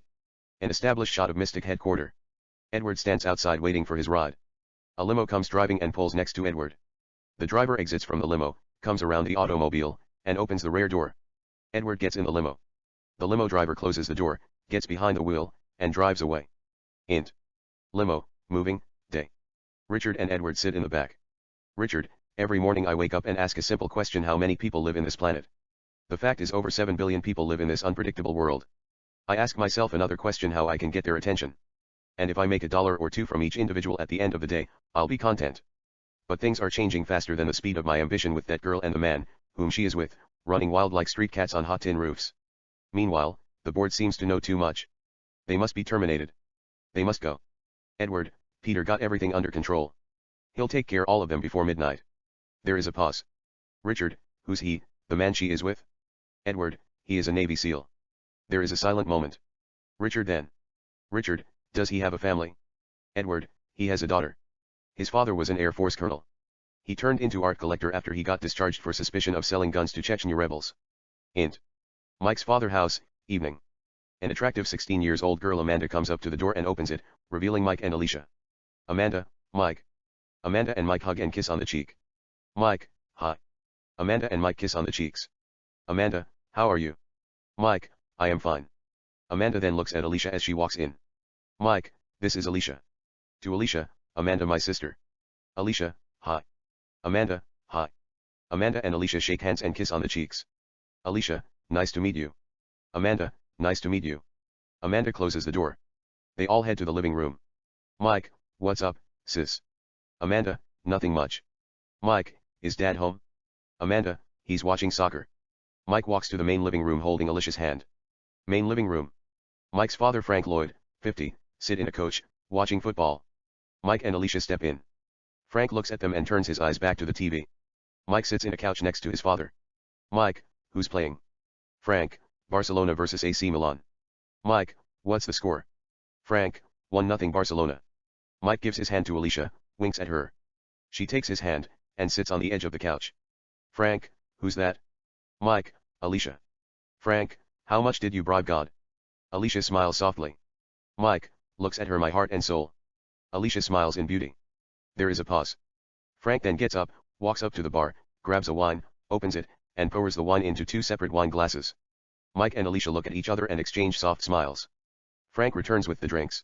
Frank, are you going to introduce me, or should I go to St. Peter's Basilica in Vatican City, and confess every sin I commit since I was 7? She is an angel straight from the highest order of heaven. Alicia and Mike smile. Frank gives a glass of wine to Mike. Mike, to Alicia. Alicia. My father, Frank. She gets up. Alicia, hi. Alicia gives Frank her hand. Frank takes her hand and kisses it softly. Frank, you're the girl after my heart. Alicia, thanks. Frank, drink. Frank offers her the drink. Alicia, no, thanks. I'm fine. Frank, as you wish, princess. Alicia sits. Frank takes his seat. Frank, to Mike, I am not going to jinx you. But you hit a jackpot. Cheers. Mike and Alicia smile softly. Mike, cheers. They cheer, connecting their glasses for the hell of it. Mike takes a sip and gives Alicia his drink. She takes the glass, has a sip, and gives him the wine back. Int. Restaurant, night. A 5 stars restaurant. On the stage, a girl named Samantha sings Diamonds Are a Girl's Best Friend. Amber sits at the table alone with a glass of wine. Then, at the entrance, Peter walks into the restaurant. Amber sees him. Peter comes up to the table. Peter, hi. Amber, hi. Amber remains seated. Peter kisses her on the cheek, pulls a chair, and sits in front of her. Peter, sorry, I'm late. Amber, it's okay. Just don't forget to make it up to me. Peter, sure. I just talked to Edward about you. Amber, what did he say? Peter, he said, don't break her heart. She is fragile. Amber, there is nothing I can do about it. My heart is made of glass. The waiter comes to the table with Amber Caesar salad and places it near her. Amber, that's quick. The waiter looks at Peter. Waiter, how can I serve you? Peter, a glass of scotch. Waiter, that's it? Peter, that's all. Waiter, I'll be with you in a minute. The waiter walks away. Peter and Amber look at each other's eyes. Amber, what does he want? Peter, who? Edward. She nods, yes. Peter, he wants me to kill his father. But I'm thinking about killing him too. Amber, how come? Peter, I don't want to share you with anybody. Amber, the Bible says, thou shalt not kill. She gives him her foot. He gives her a foot massage. Peter, the Bible also says, thou shalt not commit adultery. Amber, it's not fair. Out of nowhere, she takes out her underwear and throws at him. Int. Frank's house, kitchen, night. Amanda and Alicia are cooking. Amanda, can I ask you a personal question? Alicia, what's it? Amanda, does it hurt? Alicia, what hurts? Amanda, when you do it for the first time. Alicia smiles softly. Alicia, it depends on how you handle it. If you like the guy that you are with, it would be like walking in the park. You enjoy it. But if you are not sure about the person whom you are giving it to, it would hurt like gunshot in the stomach, figuratively speaking. Amanda, gunshot in the stomach sounds excruciating. Alicia, I might have exaggerated it a little bit. But if you do with the person that you don't like, it would feel uncomfortable. There is a doorbell. Amanda, I got it. Amanda walks up to the door. Living room. Amanda opens the door. Mike is at the door with groceries and beers. He enters and gives Amanda some of the groceries. Amanda, did you get the cake I told you? Mike, I got the best cake. Amanda takes the bags. She walks to the kitchen. Mike closes the door and follows Amanda to the kitchen with the rest of the groceries. Kitchen, night. Amanda puts the groceries on the kitchen table. Mike walks in and places other groceries on the kitchen floor. Mike, smell good. What are you cooking? Alicia, crispy chipotle lime tilapia with cool avocado sauce. Mike, it sounds delicious. I guess I have to wait. Amanda takes out the cake from the grocery bag, places the cake on the table, and removes the cover. Amanda, this is not the cake that I told you to get. Mike, that's the only thing they got. Amanda, I told you to get a birthday cake with chocolate and vanilla. Mike, what is that? Amanda, this is a small wedding cake with chocolate and strawberry.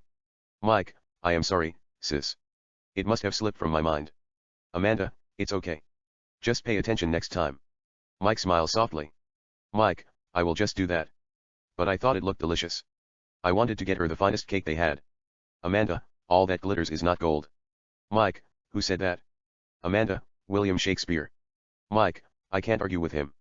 He takes out 2 beers from the grocery bag that he just brought, and puts them on the kitchen table. Mike opens the refrigerator, places the rest of the beer in the refrigerator. Amanda comes up to help Alicia. There is another doorbell. Amanda, Mikey, will you get the door, please?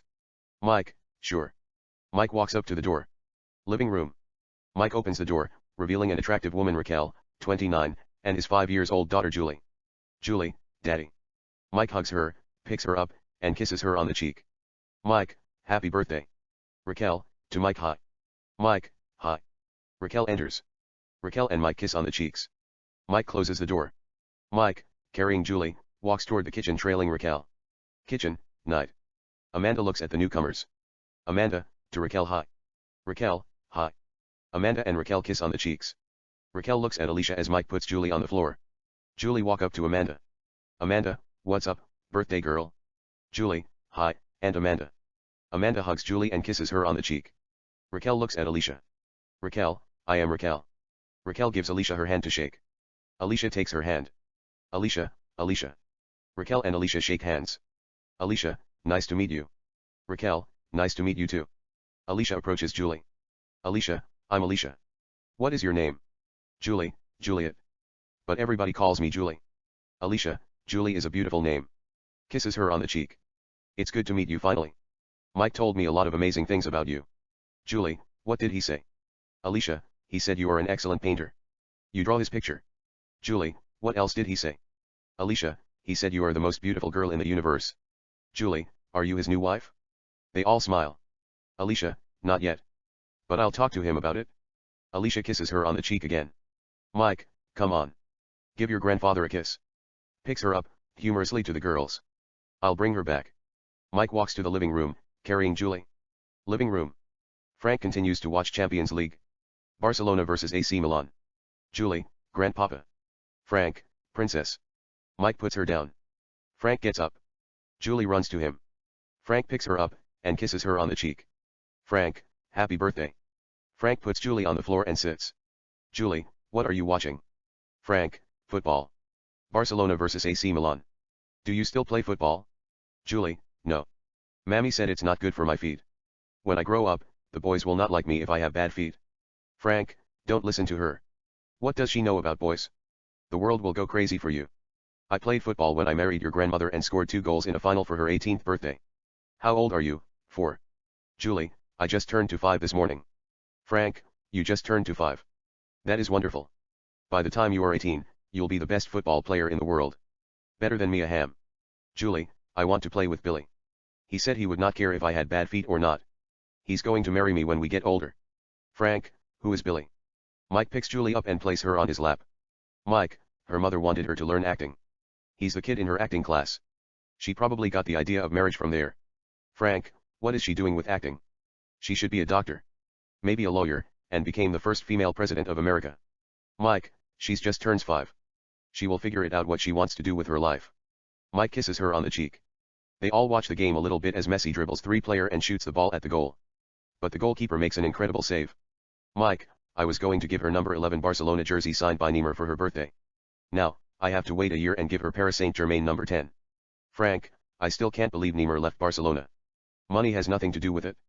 I know how great footballers think. I played football myself, love to dribble like Maradona and Ronaldinho. You know, I wouldn't go to UAE or China even they pay me $10 billion. But that is a different story. Paris Saint-Germain is not that bad. They are okay. However, Neymar is one of the best players in the planet, maybe even the best. He has to think how he is going to conquer the world. 2018 World Cup is around the corner. He was playing some of the best football of his life in Barcelona. Why would he want to fuck it up? Barca plays tiki-taka, that is Brazilian-style football. That's how Zico, Socrates, Eder, Jr., and Falco ruled football in the 80s. Even though they didn't win World Cup, due to mistakes, they showed us the most beautiful football on the planet like Barcelona, Neymar, Suarez, and Messi, era. Yet the trio won a lot of trophies. But it's sad for football in general, Neymar departure from Barcelona, as if he were saying, I am leaving Brazil national team and play for Australia, or Saudi Arabia. I am not saying PSG would ruin his game.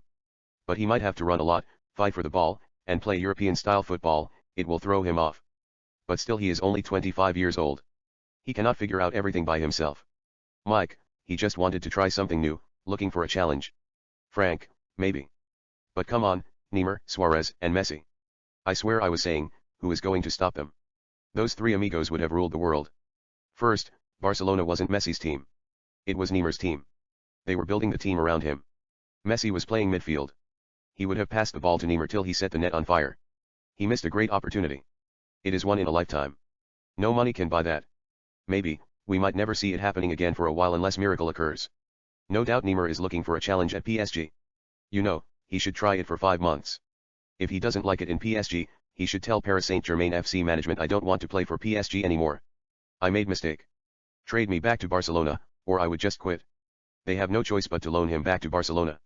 You know, France is not a football country. Nobody is going to take him seriously even if he wins 10 titles in Paris. Mike, he made a decision based on what he values, it could be challenge, new atmosphere, lifestyle, friends and family, and above all freedom. Or he might have felt it would make him a better football player.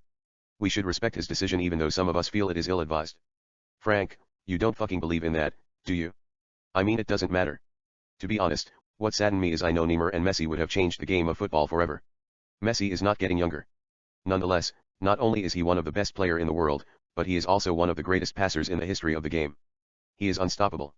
Every time he gets the ball, 3 or 4 players are going to come after him. He would dribble them and pass the ball to Neymar. The same thing, every time Neymar touches the ball, 4 or 5 players are going to come after him like the demons in hell. He would dribble them and pass the ball to Messi. And Messi would pass the ball back to Neymar, tiki-taka. Neymar would put the ball on the nets as if every day were a holiday. Mike, nobody could argue with that. But let's wish him good luck in Paris. Who knows? Messi might join him in PSG. I am a football fan. I want to see 2 of the best players in the world play together as well, turn the game into magic show, and dazzle us with the art of pure football and illusion, and tricks that defy natural laws. Frank, it would have been something, except the competition in France is not strong as Spain. Spanish clubs are much better than French clubs. It would have brought the best in Neymar.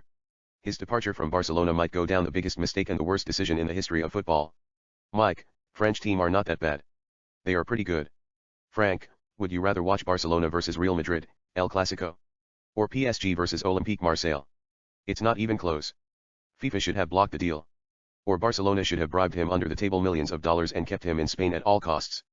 Not only are they building the future around one of the greatest football players in the solar system, but they are also hitting two birds with one stone. You know, like I just said, if the opponent teams are going to stop Neymar using 5 or 6 players, Messi will burn them down. Meanwhile, Neymar would have given Messi a breathing room. If the opponent teams are going to use 5 or 6 players to stop Messi, he would just take them to school and pass the ball to Neymar. And Neymar would have punished them like the devil in Sin City. Mike, Mia said in Pulp Fiction if the pilot would have got picked up, they would have worked in a gimmick where every show she would have told another joke. You know, perhaps there is a force behind his decision. It might help Brazil national team to prepare for World Cup 2018 despite the fact he was playing his best game in Barcelona, which you just mentioned earlier. Paris Saint-Germain has 5 Brazil players. If they play together now, it will prepare them for World Cup. They would get to know each other better. I think they are most likely to win 2018 FIFA World Cup. Maybe that means everything to Neymar, winning the World Cup. Frank, when you play with the best, your game will improve whether you play with your fellow countrymen or enemies. Some people said he left Barcelona, because he wanted to get out of Messi's shadow. What they don't understand is football is a team sport. Nobody would walk away from a team that brings out their best. In the meantime, you always need that one player who supports you, pass the ball to you, and even bails you out when you have bad days. He just gets carried away. Mike, I had no comment. He is a wizard. Whatever he plays, I will support him. Int. Kitchen, night. Raquel is helping Alicia cooking. Amanda is setting up the candles on the cake. On the soundtrack, A Piece of My Heart by Janis Joplin plays melodiously. Raquel, what do you do? Alicia, I'm a biologist. Raquel, what biologist? Alicia, molecular biology. Raquel, that is cool. There is a pause. Alicia puts spice on the sauce. Raquel helps her with another spice. Raquel, how did he meet you? Alicia, through Sarah. Raquel, where is she? Quick flashback. Int. Mike's Jaguar, moving, sunset. Mike is behind the wheel.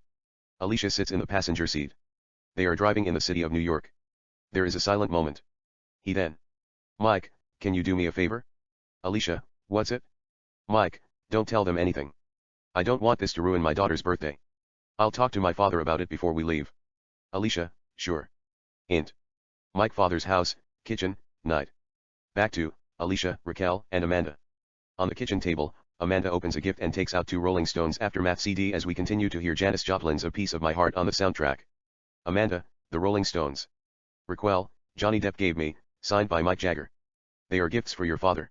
Amanda, he's the biggest Rolling Stones fan ever. He might just jump on the couch with joy like Tom Cruise. Referring to the food, is it done? Alicia, it's almost done. 3 minutes. Amanda comes up to Alicia.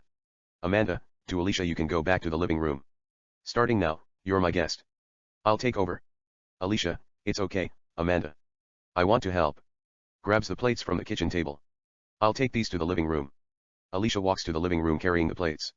Living room. Alicia places the dishes on the dinner table. At the other side of the living room, Frank continues to watch the game. Mike, carrying Julie on his lap, looks at Alicia as she places the dish. Alicia turns her eyes and catches Mike's eyes. Alicia, under her breath I love you. Mike smiles softly. Mike, under his breath I love you too. Alicia gives him a beautiful smile. She winks at him and walks toward the kitchen. Mike looks at Julie, who is watching the game on the TV. He kisses her on the temple, and continues to watch the game too. Int. Living room, dinner, night. Frank, Mike, Alicia, Julie, Amanda, and Raquel sit around the table and have dinner. On the soundtrack, Start Me Up by the Rolling Stones plays melodiously. Frank, it's good guys versus bad boys. The Beatles were the good guys. And the Rolling Stones were the bad boys. That's why the Rolling Stone are the greatest rock and roll band of all time. Bad boys always rule the world. Raquel, I don't care. I still like the Beatles. I believe John Lennon was one of the greatest singers of all time. This audio file was created by Panopreader Basic. You can download it at www.panopreader.com. He stands for meaning, integrity, and goodness. Frank, all the integrity and goodness in the world can't bring the Beatles from the grave. I know the Beatles have hit songs like Yesterday, Let It Be, Hey Jude, which I can't stand, and inspire generation of artists. But look what happened to the Beatles. They break up. John Lennon got assassinated. George Harrison turns into Hinduism, and died later. Paul McCartney became activist. Ringo remains Ringo. On the other hand, you look at the Rolling Stones. They make hits like I Can't Get No, Satisfaction, Start Me Up and No Sympathy for the Devil. They rule the world for 6 generations and they're still going strong like 1969. Raquel, it doesn't mean anything. Looks at Mike. Even though some of us think that we're superstar, we have to be responsible for our action. Frank, what are you talking about? Raquel, nothing, looking at Mike. We set high standard for ourselves. We just can't offer letdowns. Mike puts his fork down on the plate. Mike, excuse me. Mike gets up and walks toward the kitchen. Alicia looks at him. On the soundtrack, 8,000 Miles by Vanessa Carlton plays melodiously. Int. Kitchen, night. Mike enters, comes to the kitchen table, and gazes at the cake. Close up, the cake. It looks delicious. Int. Living room, later. Close up, the cake. The cake lights with candle. Julie is celebrating her birthday. They all sing happy birthday to you. Julie blows the candles off. Everybody claps in joy. Mike kisses her on the cheek. Ext Frank's house, night. Mike sits on the stairs with Julie, showing her coin trick. He shows her a new coin trick. Julie wows in surprise. Julie, how did you do it? Mike, it's magic. Julie, show it to me. Mike shows her. Raquel comes out from the living room. Raquel, Julie, come on. Drink your cranberry juice. Julie, I don't want to. Raquel, come on. You have to take your medicine. Or you will get sick. Takes her hand. Get inside. It's cold out here.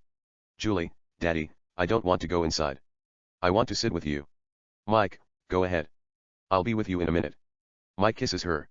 Raquel holds Julie's hands. Raquel, to Mike, are you okay? Mike, I'm fine. It's beautiful out here. Raquel, I'll see you inside. She has to take her medicine. Mike, sure. Raquel takes Julie inside. Then. Alicia steps outside. Mike looks at her. Alicia, what's up? Mike, nothing much. Alicia, it's nice out here. Alicia comes down the steps and sits between his legs. They kiss. She pulls her lips and looks at the stars. There is a pause. She then. Alicia, you have a beautiful daughter. Mike, thanks. There is a silent moment. She continues to look at the stars. She then. Alicia, don't you feel a sense of wonder that destiny isn't the end of a short trip or conclusion of an odyssey but a simply journey within eternity? Mike, what does that mean? Alicia, I look at the sky and wonder if there is another world just like this. I mean, how do we know if there is an exact mirror image universe like ours, a boy and a girl, who looks exactly like me and you? And the girl is asking the boy the same question. What do you think?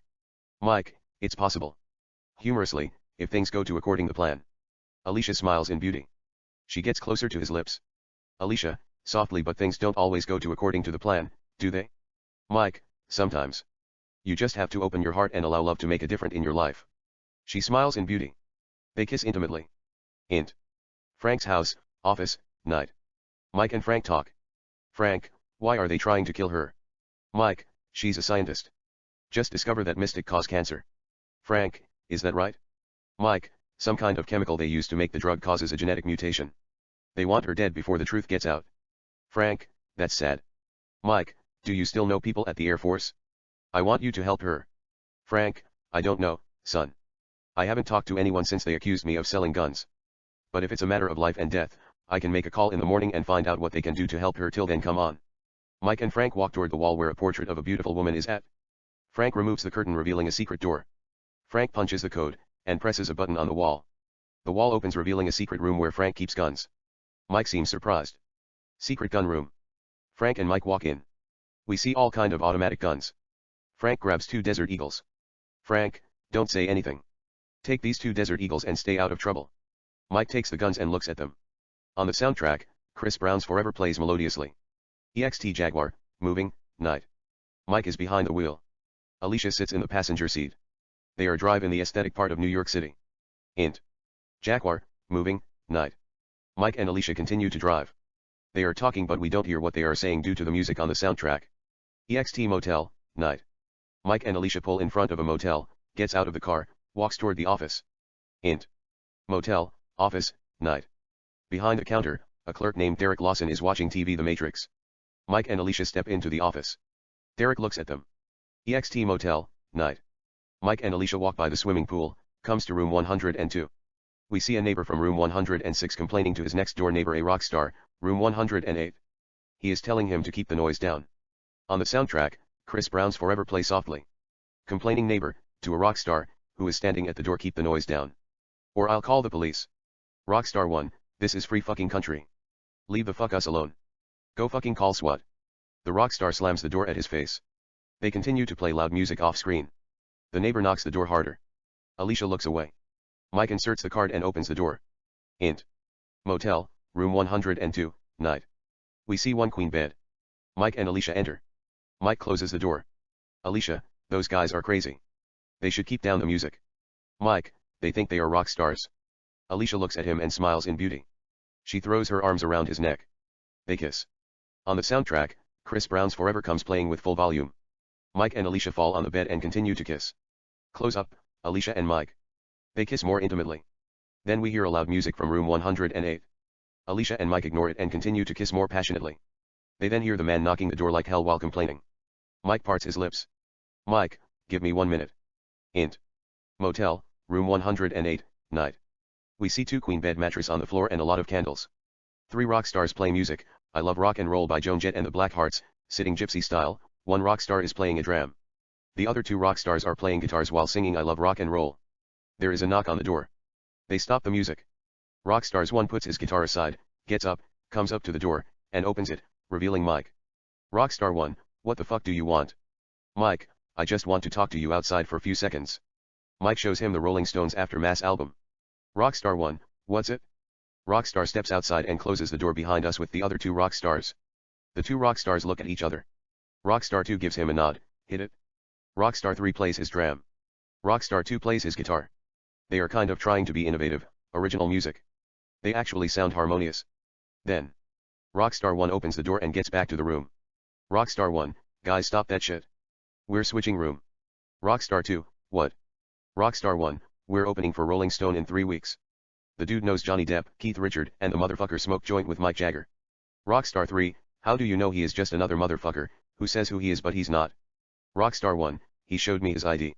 He got his name after Mick Jagger, and this Aftermath CD. Rockstar 1 throws the CD to Rockstar 3. Rockstar catches the CD, and looks at it. Rockstar 3, we're definitely moving. They begin to collect their belongings. Int. Motel room 108, night. The bed is still on the floor. The rock stars have taken one of the mattress with them. Mike cleans the room. He grabs a 12-inch pizza box, throws it in the trash container and takes some of the candles and puts them on the mirror. On the soundtrack, Marvin Gaye's Let's Get It On plays melodiously. Alicia, wearing Mike's shirt, comes from the bathroom while brushing her teeth. She looks at the room. It's clean and exotic. Alicia gives him a sensual smile, walks back to the bathroom, and spits the toothpaste in the sink with water. Alicia then comes up to Mike dancing with Let's Get It On. Mike looks at her, and smiles softly. Alicia throws her arms around his neck. They dance. Close up, Mike and Alicia. They kiss French. Mike and Alicia then slowly fall on the mattress, and kiss more intimately. Mike gets on top dexterously, caresses her neck, kisses her belly, slowly pulls down her underwear, and throws it away. He then comes to her lips. Mike and Alicia kiss more seductively. Then, they begin to make love. It's sensual, seductive, and passionate. We stay with them series cuts as they go at it with various sexual positions. Int. Motel, office, night. Derek watches TV news while eating a bag of chip. Then on the TV, the picture of Mike and Alicia come wanted for the death of Sarah and Ethan. He puts down his chips, and makes a call. Int. Mike and Alicia's room, night. Mike and Alicia continue to make love. Meanwhile, on the soundtrack, Angie by the Rolling Stones plays melodiously replacing Marvin Gaye's Let's Get It On. Int. Motel, room 102, night. The rock stars sing Angie along with the Rolling Stone. We hear their voices mixed with the Rolling Stones on the sound system. Int. Motel, Mike and Alicia's room 108, night. Mike and Alicia continue to make love. It's seductive, steamy, and passionate. Int. Motel, room 102, night. The rock stars continue to sing Angie with Rolling Stones. EXT Street, night. 8 black BMW SUV drive on the street. Int. Mike and Alicia's room, night. They are done making love. Alicia rests on Mike's chest with close eyes. Mike kisses her on the temple. Int. Motel, room 102, night. The 3 rock stars continue to sing Angie with the Rolling Stones. EXT Motel, room 102, night. John, who is second in command, and 9 mercenaries, who is wearing in SWAT, come to the door, and stand both side of room 102 with machine guns and battering ram. Int. Motel 102, night. Rock stars continue to sing Angie. Off screen, the bad guys cut the electricity. The room goes dark. The music stops. EXT Motel, room 102, night. John gives his men a go-ahead sign. The mercenaries break the door with the battering ram, and throw 2 tear gases into the room. Int. Motel, room 102, night. 2 mercenaries get in and fire hell a bullet in the dark, killing the rock stars on the spot. Int. Mike and Alicia's room, night. Mike and Alicia open their eyes as they hear the shooting. They get up. Mike, put your cloth on. They begin to put their cloth in hurry. Int. Motel, office, night. Derek continues to watch TV. On the TV, Double Indemnity is shown. Peter stands at the counter with coffee, looking at Esquire magazine with Kate Upton on the cover. We see two of his men standing at the door. Close up, Peter. Peter, over the radio check if they are dead. EXT Motel, room 102, night. Marcus lights a red fluorescent light and walks into the room. Int. Motel, room 102, night. John sees the dead rock stars and stands dead silent. He then says fuck. EXT/int. Mike and Alicia's room 108, night. The room is empty. Close up, door. Two mercenaries break the door and walk in drawing their machine guns. Int/EXT Motel, room 108, bathrooms window, night. Mike and Alicia are in the middle of escaping. Mike holds Alicia's hand as she gets out through the window. Alicia comes down and lands on the ground safely. Int. Motel room 108, bathroom, night. Mike takes out his two Desert Eagles and turns his attention at the opposite end of the room. Int. Motel room 108, bedroom, night. The two mercenary advances toward the bathroom as two more walk in. Motel room 108, bathroom. Mike waits for the bad guys. As soon as the two mercenaries step in, Mike shoots them on chest bow. Bow. Bow. Bow. They go down dead. The other two mercenaries come drawing their gun. But before they take a single shot, Mike blows them away bow. Bow. Bow. Bow. Like Clint Eastwood in The Good, The Bad, The Ugly. The only difference is Mike is bad as Bruce Willis in Die Hard and The Guns of Navarone. EXT/int. Motel, room 108, bathrooms window, night. Mike exits through the window and joins Alicia. He takes her hand. Mike, come on. They run at the direction of the camera.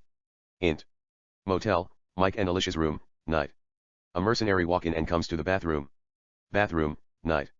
He looks at the window, addresses the escape on the radio, turns around, and walks towards the camera. EXT Motel, night. Mike and Alicia walk down the motel's back alley. As they turn in the corner, they see three mercenaries with machine guns. Mike quickly shoots them like a professional hitman. He then holds Alicia's hand, and walks by the soda machine. A mercenary comes to the corner of the building, shooting at them. Mike holds Alicia and takes a cover next to the Pepsi machine. The mercenary continues to fire at them. Mike then comes out the hide and shoots the bad guy in the head with style. He takes Alicia's hand. They come to the next corner, and see five mercenaries coming at their direction. Mike gives Alicia one of his Desert Eagles. Mike, wait here. She takes the gun. They kiss French like Antonio and Salma Hayek in Desperado. Yet it's a little bit explicit. They also put a bit spin on it. Alicia bites his lips seductively as they part their lips. Mike comes out the hide and shoots the first two bad guys with style. The other bad guys shoot at him. He spins on the ground, shoots two more bad guys in the chest and head, and takes a cover at the water fountain. The last bad guy fires at Mike insanely. Mike remains covered. He then comes out the hide and pulls the trigger of his gun. But there is no bullet left. The mercenary smiles at him sarcastically, comes out the hide, and walks toward him, pointing his gun. Out of nowhere comes Alicia and shoots the bad guy in the neck. The bad guy goes down dead. Alicia looks at him with terror. Mike gets up, walks up to Alicia, and takes the gun from her hand. Mike, forget him. He's dead. Come on. Mike takes her hand. Mike and Alicia run down the yard. They come to the wall. Mike carries her and gets her on top of the wall. Alicia jumps over the wall and gets the other side. Mike climbs the wall. Four bad guys appear at the other end. They see Mike and fire at him. Mike quickly gets down and joins Alicia. Mike and Alicia run and cross the main street. They come to a gas station, Mobile, where a truck is parked at. Mike and Alicia get in the truck. Int. Truck, night. Mike turns the key and starts the truck. Mike and Alicia drive away. EXT truck, moving, night. Mike and Alicia continue to drive down the street. EXT/int. Truck, moving, night. Mike looks at Alicia, turns his eyes and sees three Mercedes SUV following them in the side mirror. Four Mercedes SUVs are following the truck. Mercedes SUV 1 comes on the side of Mike. A mercenary comes out from left side of the window with a machine gun, and fire at them. Truck, moving. Mike turns the wheel, and drives the SUV out of the road. Mercedes SUV 2 comes at them and fires at Mike. Truck. Mike takes a cover, takes out his gun, and fires at them. Bullets hit the driver on the face. SUV 2 drives off the road and explodes. Then out of nowhere a helicopter comes, and begins to fire at them. Truck, moving, night. Mike and Alicia continue to drive. The helicopter follows them, firing hell of bullets at the truck. Truck, moving, night. Mike fires at the helicopter back.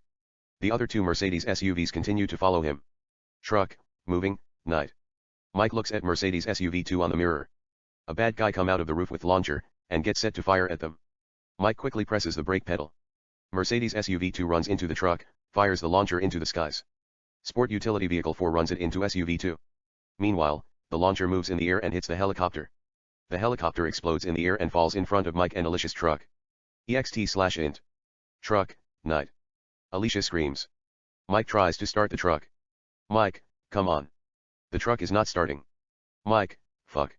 Mike looks at a bad guy walking out of SUV4 carrying a machine through the mirror at Alicia and Mike garbs his gun. Mike, to Alicia, wait here. Mike opens the door, gets out the car, comes around the vehicle, and shoots him in the head. Mike opens Alicia's door. She gives him her hand. He takes her hand and carries her out. Mike and Alicia kiss. Alicia, if we must die, we might as well go out with style. They kiss more seductively with tongues. They part their lips and look at 6 more Mercedes SUV and Peter's Cardiac coming toward them. Mike, come on. Mike and Alicia run toward a supermarket located across the street. On the soundtrack, Shaggy's Bombastic plays stylishly. EXT/int. Peter's Cardlica, night. Peter looks at them. Int. Supermarket, night. Mike and Alicia enter. It's open 24 hours. There are not a lot of people around this time, except a couple of employees, who are stacking groceries. Mike and Alicia walk down the aisle. EXT Supermarket, night. Peter and 6 SUVs make turns and pull their vehicles in front of the supermarket. The bad guys get out of their car and walk toward the supermarket, carrying machine guns. Int. Supermarket, night. Mike and Alicia continue to walk down the aisles and hide by the ice cream section. Peter grabs a fashion magazine, stands at the registration, and gives his troops a sing to take care of them. The mercenaries quickly swarm the place. Mike looks at Alicia. She is shivering. It is cold. Mike, come on. Mike holds her arms, cuddles her on the waist, and takes her into the warmer section of the aisle. Then a mercenary looks at Mike and Alicia and fires at them. Mike holds Alicia and takes a cover by the groceries. The bad guy continues to fire at them. 3 more mercenaries come to the aisle and fires at Mike and Alicia. Mike holds Alicia closer. The bad guys stop firing. They then give each other signs. 2 bad guys slowly come at the other side. The other 2 take a different route. Mike tells Alicia to get down, then comes out the hiding, and shoots the first 2 mercenaries on the chest. He turns and shoots the other 2 on the stomach and head with amazing speed. Out of nowhere comes a mercenary and fires at Mike. Mike dives in the air, shoots him as he hits the floor. 3 more bad guys come shooting pow. Pow. Pow. Pow.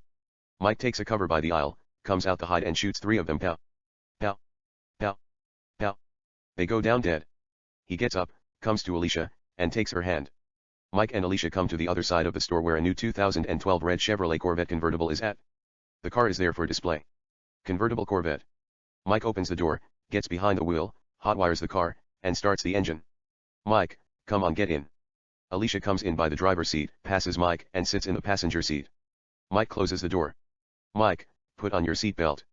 Alicia puts on her seatbelt. Mike steps on the gas. They drive through the store. 2 bad guys come and fire at them.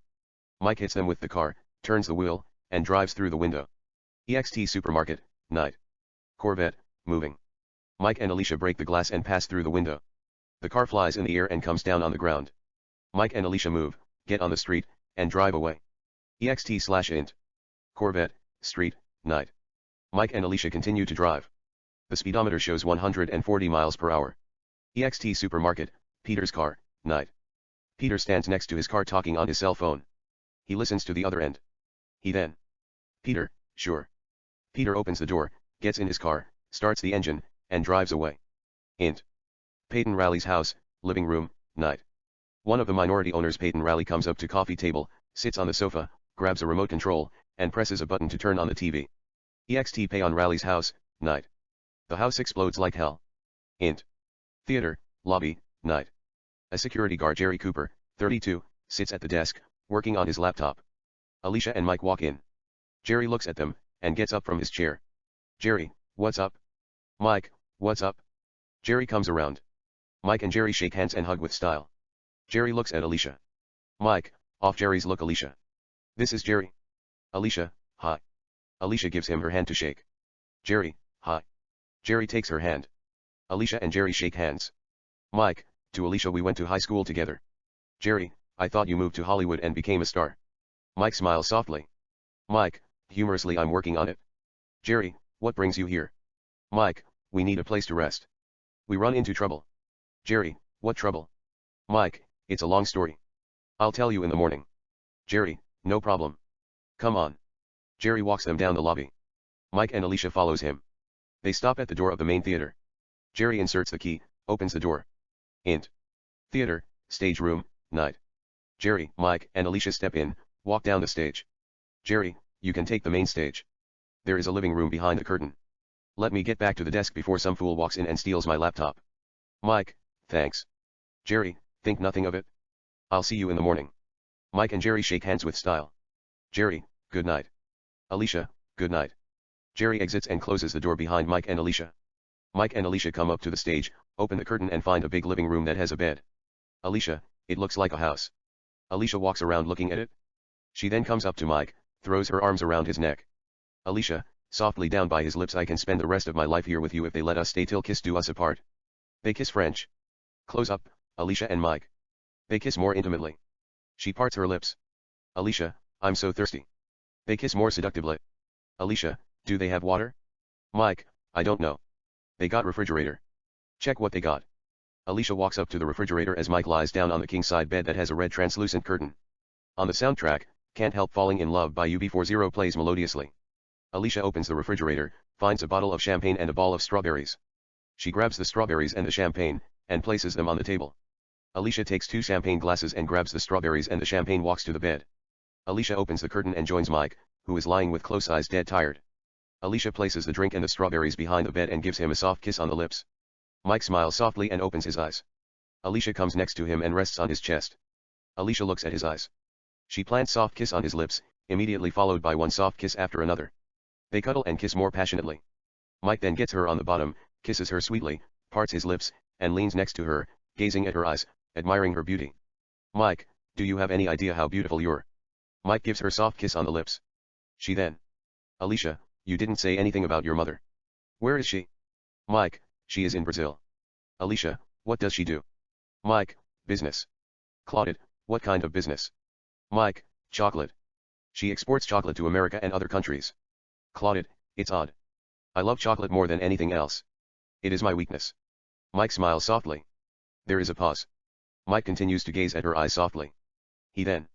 Mike, I can gaze at your eyes like this and forget that I've ever existed. I look at your eyes. I sweat, I can't feel my heartbeat. Alicia smiles in beauty. Alicia, whatever. Mike smiles softly and kisses her. Alicia throws her arms around his neck and kisses him as well. Close up, Alicia and Mike. They kiss more passionately. Int. Theater, lobby, night. Jerry, who is sitting behind his desk, has fallen asleep. Then something walks him up. Jerry opens his eyes and looks at his laptop. He was watching news. Alicia and Mike are wanted. There is a reward $10,000 leading to their arrest. Jerry ignores it, closes his eyes, and goes back to sleep. On the soundtrack, Painted, Black by Rolling Stones plays melodiously. Montage. The assassination of the minority owners. A. EXT parking garage, night, Peyton Raleigh gets in his Bentley. Out of nowhere comes a hitman and shoots him in the head, and walks away. B. Limo, night, Roger Jones is in the back seat of the limo. The limo drives then stops in the middle of the street. The driver gets out the car and walks away. A car comes driving and stops next to the limo. 3 mercenaries come out of the car with machine gun and shoot rain of bullets into the limo. Roger dies at the spot. The bad guys get in the car and drive away. C. Michelle Hathaway is in her kitchen getting set to cook. She turns on the stove. Her house explodes of biblical proportions. D. Jim Stayer gets in the elevator. He presses floor 6. The elevator's doors close. The elevator moves and opens at 4, revealing a hitman. The hitman shoots Jim in the forehead and walks away. Int. Frank's house day. Living room, night. Mike's father Frank sits watching football, a rerun between Barcelona versus Juventus. Frank then grabs the phone and begins to make a call. The light goes off. Frank remains sighted. The light then comes on. Peter is standing in front of the TV with silencer. Frank puts down the phone. On the soundtrack, Painted, Black by Rolling Stones plays softly. Peter, I am going to ask you one simple question. Where are they? Frank, I don't know what you're talking about. And if you expect me to tell you anything, go fuck yourself. Peter shoots Frank between his eyes dead without thinking twice. Int. Frank's house, Amanda's room, night. Amanda, Mike's sister, is watching Valmont while touching herself. Int. Frank's house, stairs, night. Peter climbs the stairs. Amanda's room. Amanda continues to touch herself. Then Peter's open the door. Close up, Peter. He shoots her. Int. Raquel's house, Julie's room, day. Julie is in the bed. Raquel comes and sits next to Julie. Raquel, what's it, sweetheart? Julie, I can't sleep. Raquel, why can't you sleep? Julie, I want to see Daddy. Raquel, you talk to him today. You'll see him some other time. Julie, he always tells me bedtime story before I go to sleep. Raquel, give me few minutes. I'm rehearsing. I'll read you Cinderella in few minutes, just go back to sleep now. She kisses her. Raquel, bye. Julie, bye. Raquel walks away. Int. Theater, stage, night. Alicia sleeps on Mike's chest. Mike kisses her on the temple and closes his eyes. Int. Raquel's house, bedroom, night. Raquel and Marcus, 36, are rehearsing William Shakespeare's Othello, while lying on the bed. Marcus, damn thyself, swear thou art honest. Heaven doth truly know it. Marcus, heaven truly knows thou art false as hell. Raquel, to whom, my lord? With whom? How am I false? Marcus, ah, Desdemona, away, away, away. Raquel, alas, the heavy day. Why do you weep? Am I the motive of these tears, my lord? Int. Raquel house, living room, night. Peter is in the middle of pours whiskey in the glass for himself at the private bar. He puts the scotch, grabs his drink, and takes a sip. Marcus, off-screen had it pleased heaven to try me with affliction, had they reigned. All kind of sores and shames on my bare head. Int. Raquel's house, Julie room, night. Julie is wide awake. For some reason, she couldn't sleep as if she were listening to the play. Marcus, off-screen I should have found in some place of my soul a drop of patience. But alas, there where I have garnered up my heart, where either I must live, or bear no life. She finally closes her eyes and goes to sleep. Int. Raquel's room, night. Back to Marcus and Raquel. Marcus, the fountain from the which my current runs. Or else dries up, to be discarded thence. Or keep it as a cistern for foul toads. Do not engender in. Oh, thou, who art so lovely fair and smell st. So sweet that the sense aches at thee. Would thou hadst ne'er been born. Raquel, alas, what ignorant sin have I committed? Marcus, was this fair paper, this most goodly book, made to write whore, upon? What committed? Impudent strumpet. Raquel, hell with it. Raquel throws the paper away and comes to Marcus. They cuddle and kiss passionately. Int. Raquel's house, living room, night. Peter takes the last sip from his drink, puts the glass aside, and walks toward the staircase. Peter climbs the staircase, takes out his gun from his belt and puts a silencer on the muffler. Int. Raquel's house, bedroom, night. Raquel and Marcus are making love. Raquel is on the top. Then Peter opens the door. Close up, Peter. He fires at the direction of the camera. Int. Raquel's house, Julie's room, night. Julie opens her eyes and looks at direction of the door. Then the door slowly open revealing Peter. Int. Theater, morning. Alicia sleeps on Mike's chest, next to his heart. Mike wakes up as if he saw the devil in his dream. He slowly gets up, kisses Alicia on the lips, puts on his cloth, and walks toward the direction of camera. Ext Theater, phone booth, morning. Mike makes a call. Int. Raquel's house, bedroom, morning. A phone rings. We see two dead bodies of Raquel and Marcus on the bed soaked in blood. The phone continues to ring. Ext phone booth, morning. Mike sees a man about 35 parking a 2012 orange Pontiac GTO, convertible on the street. Mike hangs up the phone, takes out his gun, comes up to the GTO, and points the gun at the man. Mike, get the fuck out of the car. The man steps out the car. Ext/int. Convertible GTO, morning. Mike gets in, starts the car, and drives away. On the soundtrack, Sympathy for the Devil by Rolling Stones plays melodiously. Ext GTO, moving, morning. Mike is flying like spaceship. The car gets up in the air, comes down on the ground, and continues to drive with full speed like the fast and the wildest. Ext Raquel's house, morning. Pontiac GTO convertible. Mike comes driving and parks the car in front of the house. Mike steps out of the car, runs toward the villa and enters the house. We stay outside with the car, listening to Sympathy for the Devil by Rolling Stones. Omit. Omit. Ext Raquel's house, morning. Mike gets out of the house with a cell phone, comes up to the GTO, gets behind the wheel, and drives away. Int. Convertible GTO, moving, morning. Mike makes a phone call. Int. Theater, stage, morning. Alicia wakes up and looks for Mike. He's not there with her. Ext Frank's house, morning. We see police cars, ambulance, paramedics, and law enforcement agents in front of Frank's house. Omit. Then. Pontiac GTO convertible. Mike comes driving, slows down, and sees paramedics carrying two dead bodies on medical stretchers out of the house. On the soundtrack, the music continues to play.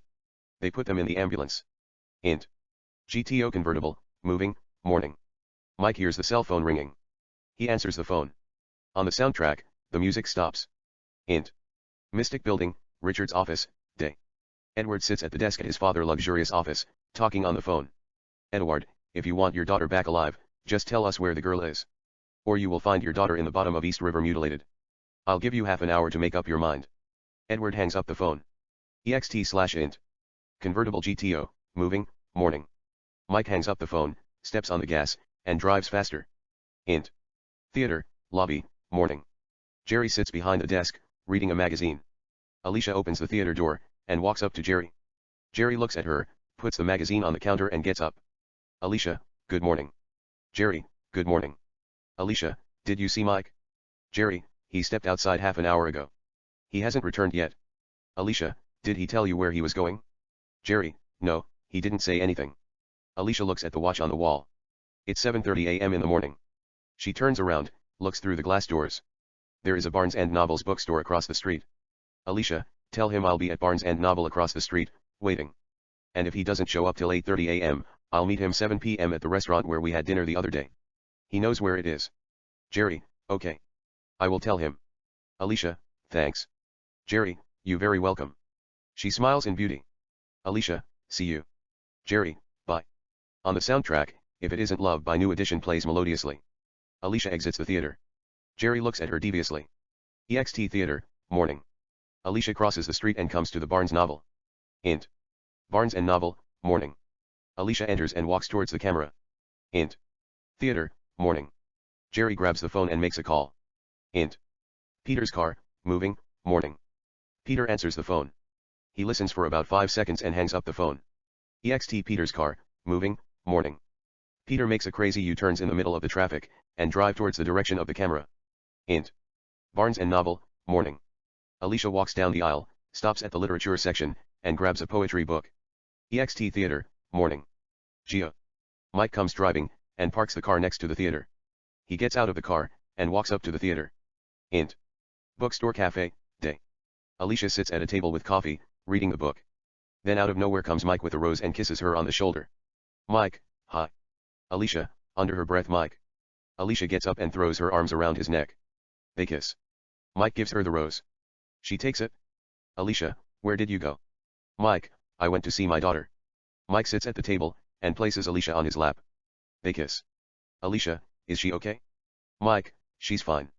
He doesn't know why he lies. Maybe he is not ready to tell her the truth. Alicia, so, what are we going to do about that? Mike, I got everything under control. He gives her soft kisses and looks at the book. Mike, what are you reading? Alicia, poetry.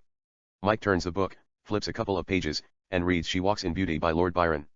Mike, she walks in beauty, like the night. Of cloudless climes and starry skies. And all that's best of dark and bright. Meet in her aspect and her eyes. Thus melody to that tender light. Which heaven to gaudy day denies. One shade the more, one ray the less. Had half impaired he the nameless grace. Which waves in every raven tress. Or softly lightens o'er her face. Where thoughts serenely sweet express. How pure, how dear their dwelling place. And on that cheek, and o'er that brow. So soft, so calm, yet eloquent. The smiles that win, the tints that glow. But tell of days in goodness spent. A mind at peace with all below. A heart whose love is innocent. Alicia smiles in beauty. Mike kisses her on the cheek. They kiss. Mike's cell phone rings. Mike, 1 second. Mike places Alicia on the floor, gets up, picks up the cell phone, and walks toward the counter where the sugars, jar of water, and milk are at. Mike, what's it? Int. Barnes & Noble, day. /int. Mystic, headquarter, Richard's office, day. Note, we see both sides of the conversation. Edward talks to Mike on the phone. Edward, I'll make you a deal. Give me the girl. I'll give you your daughter and $2 million. Not 1 penny less and not 1 penny more. Take it or leave it. Barnes & Noble. Mike looks at Alicia. She looks at him. There is no way that he's going to give her away even they pay him $900 billin'. Mike, no deal. Mystic, headquarter. Edward, I'll give you time to think about it. If you change your mind, give me a call 555-1070. Edward hangs up the phone. We stay with Mike at Barnes & Noble. Mike hangs up the phone as well. Alicia walks up to Mike. Alicia, who's that? Mike, it's nobody. We have to get out of here. Mike takes Alicia's hand. They begin to walk toward the exit. Alicia, where are we going? Mike, I haven't figured it out yet. She stops at the sugars table. Alicia, you haven't figured it out? I thought I heard you saying something about getting everything under control. Mike, I lied to you. Alicia, what do you mean you lied to me? Mike, They offer me $2 million to hand you over but I said no. There is a pause. Alicia looks at him disheartened. She quickly changes her demeanor and pretends to be happy. Alicia, I don't believe you. She kisses him. When he thinks the world is safe, she hits him on the nuts with her knee. Mike grabs his balls, and goes down on his knee. Alicia grabs the jar of water and hits him on the head. The customers react with ouch. The water spills on Mike's cloth. Alicia, don't you ever fucking lie to me. I hate lies. Alicia begins to walk toward the exit. Mike quickly gets up. Mike, wait. Stop. Alicia stops at the door. Mike, give me a chance to explain. They killed my father, my sister, Raquel, and her husband. Kidnapped my daughter. And they offered me $2 million to hand you over but I chose not. I didn't mean to lie to you. I love my daughter more than life itself. And I have known you what?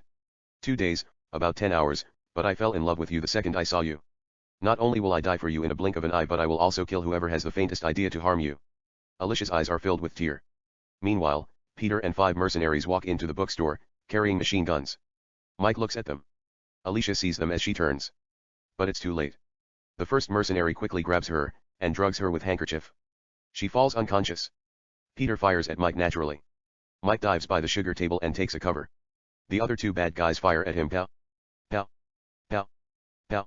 In meantime, the customers, some get shot, other hit the floor. The first mercenary carries Alicia out of the store.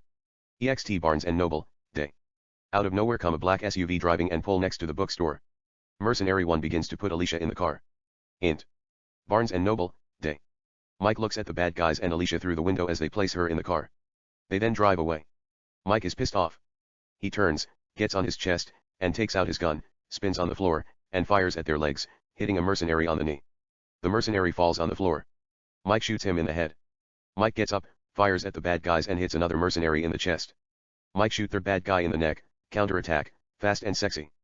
Peter fires at Mike and takes a cover by the exit. 2 more mercenaries enter the bookstore. Peter, finish him. Peter turns around and exits the building. EXT Barnes and Noble, day.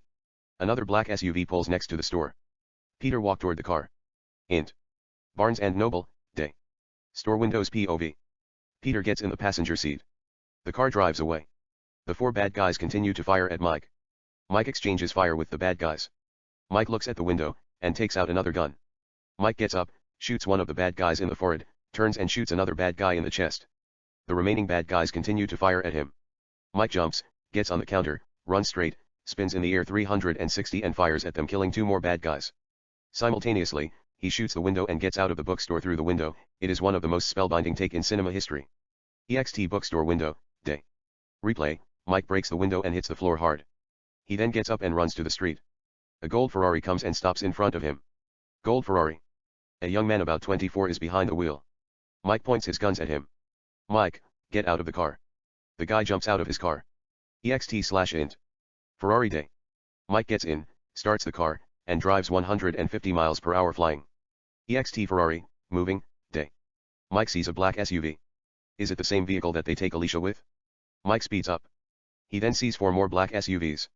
It's déjà vu. The first black SUV takes a ramp and exits the street. Ferrari, moving, day. Mike ignores him and continues to follow the third SUV. The second black SUV 2 takes another exit. Mike sticks with the third black SUV. The SUV 3 takes an exit. Ferrari. Mike turns his wheel and follows SUV 3. Both Mike's Ferrari and SUV 3 enter highway and continue to drive down the road. Ferrari, moving, day. Mike then takes out his gun and fires at the SUV 3's window. It's bulletproof. SUV 3, moving, day. A bad guy rolls its window, takes out a machine gun, and fires at Mike. Ferrari, moving, day. Mike steps on the brake, slows the car down, comes at the driver's side, looks at the SUV 3's tire, and thinks twice before taking a shot. GMC SUV 3, moving, turns its wheel and hits Mike's Ferrari. Ferrari wobbles and hits a pavement. It then flips in the air, and lands on the swap safely. EXT/int. Mike's Ferrari, day. Mike is fine. He just hits the wheel in frustration. EXT Street, day. GMC SUV 3 continues to drive in the highway. Int. GMC SUV 3, moving, day. We see Alicia in the far end of the car unconscious. 3 bad guys continue to drive. EXT Ferrari, day. Mike gets out of the car, and looks at his cell phone. It's broken. He throws it away and walks down the road. On the soundtrack, Run DMC and Aerosmith's Walk This Way plays melodiously. EXT Shell gas station, day. Mike walks to the phone booth. Phone booth. Mike comes up to the booth and grabs the phone to make a call, meanwhile, sees a pretty girl who comes driving a white BMW convertible. BMW convertible, day. The girl pulls at the gas station, talking to her friend on her cell phone. Mike hangs up the phone and walks toward the girl. BMW convertible, day. The girl continues to talk on her cell phone. Run DMC and Aerosmith's Walk This Way lies in the background and plays softly. Pretty girl, on the phone. I didn't believe she said that. She is a whore. Pause, listening. She looks at Mike. Pretty girl, hold on for a second. There is a handsome man walking toward me. Mike approaches her. Mike, hi. Pretty girl, hi. Mike, I want you to do me a favor. Pretty girl, what is it? EXT/int. BMW convertible, moving, day. Mike is behind the wheel driving. He dials Edward's number, using the girl's cell phone. EXT BMW convertible, moving/int. Mystic headquarter, Richard's office, day. Note, we do intercut both sides of the conversation. Close up, Edward. Edward answers the phone. Julie sits in front of Edward, drinking Coke from a can. Alicia is next to her. She sits in a chair with her hands tied. Her mouth is covered with duct tape. Two bad guys stand behind Alicia making sure things go according to the plan. Edward, on the phone. I want you to talk to someone very dear to you. Edward, give the phone to Julie. Edward, it's your father. Tell him that I'll kill you if he doesn't bring the disc. She takes the phone. Julie, on the phone. Daddy, there is a bad man. He said he'll kill me, if you don't bring the disc. Mike, how are you? Julie, I'm fine. Mike, listen to me carefully, honey. I love you. Give the phone back to the man. I'm going to come and get you. Julie, promise. Mike, I promise on my heart. Give him the phone back. Julie gives Edward the phone back. Mike, if you touch her, I swear I'll come and kill you myself. Edward, be cool, hotshot. Let's not get carried away. I am a businessman. I just want to talk a business sense into you. Gets up, and walks up to Alicia.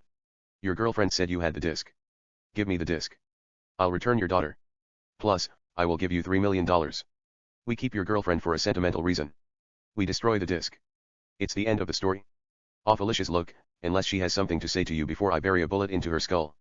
Edward pulls the tape from her mouth and places the phone next to her ear. Edward, to Alicia, say something. Tell him you love him. Mike, Alicia. There is a pause. She then. Alicia, on the phone, just save your daughter. Don't worry about me. I love you. Edward takes the phone. Edward, time up. On the phone. So, what's going to be, Mike? Pause. Mike, I'll be there in 1 hour. Mike hangs up the phone, throws the phone in the passenger seat, steps on the gas, and drive faster. On the soundtrack, Murder, She Wrote by Chaka Demus and Pliers plays melodiously. Int. Fashion show, sunset. Stunning models, wearing various stylish outfits, walk on the runway with confidence, sassiness, poise, and dignity. On the soundtrack, Move Like Jagger by Maroon 5 featuring Christina Aguilera plays melodiously. Down the stage, elites, cream of the crops, celebrities, and others watch the show with interest as if it were the greatest show on earth. Camera lights are flashing from every angle. Richard, who is sitting at the front row, VIP, looks at models walking up and down like exotic flamingo.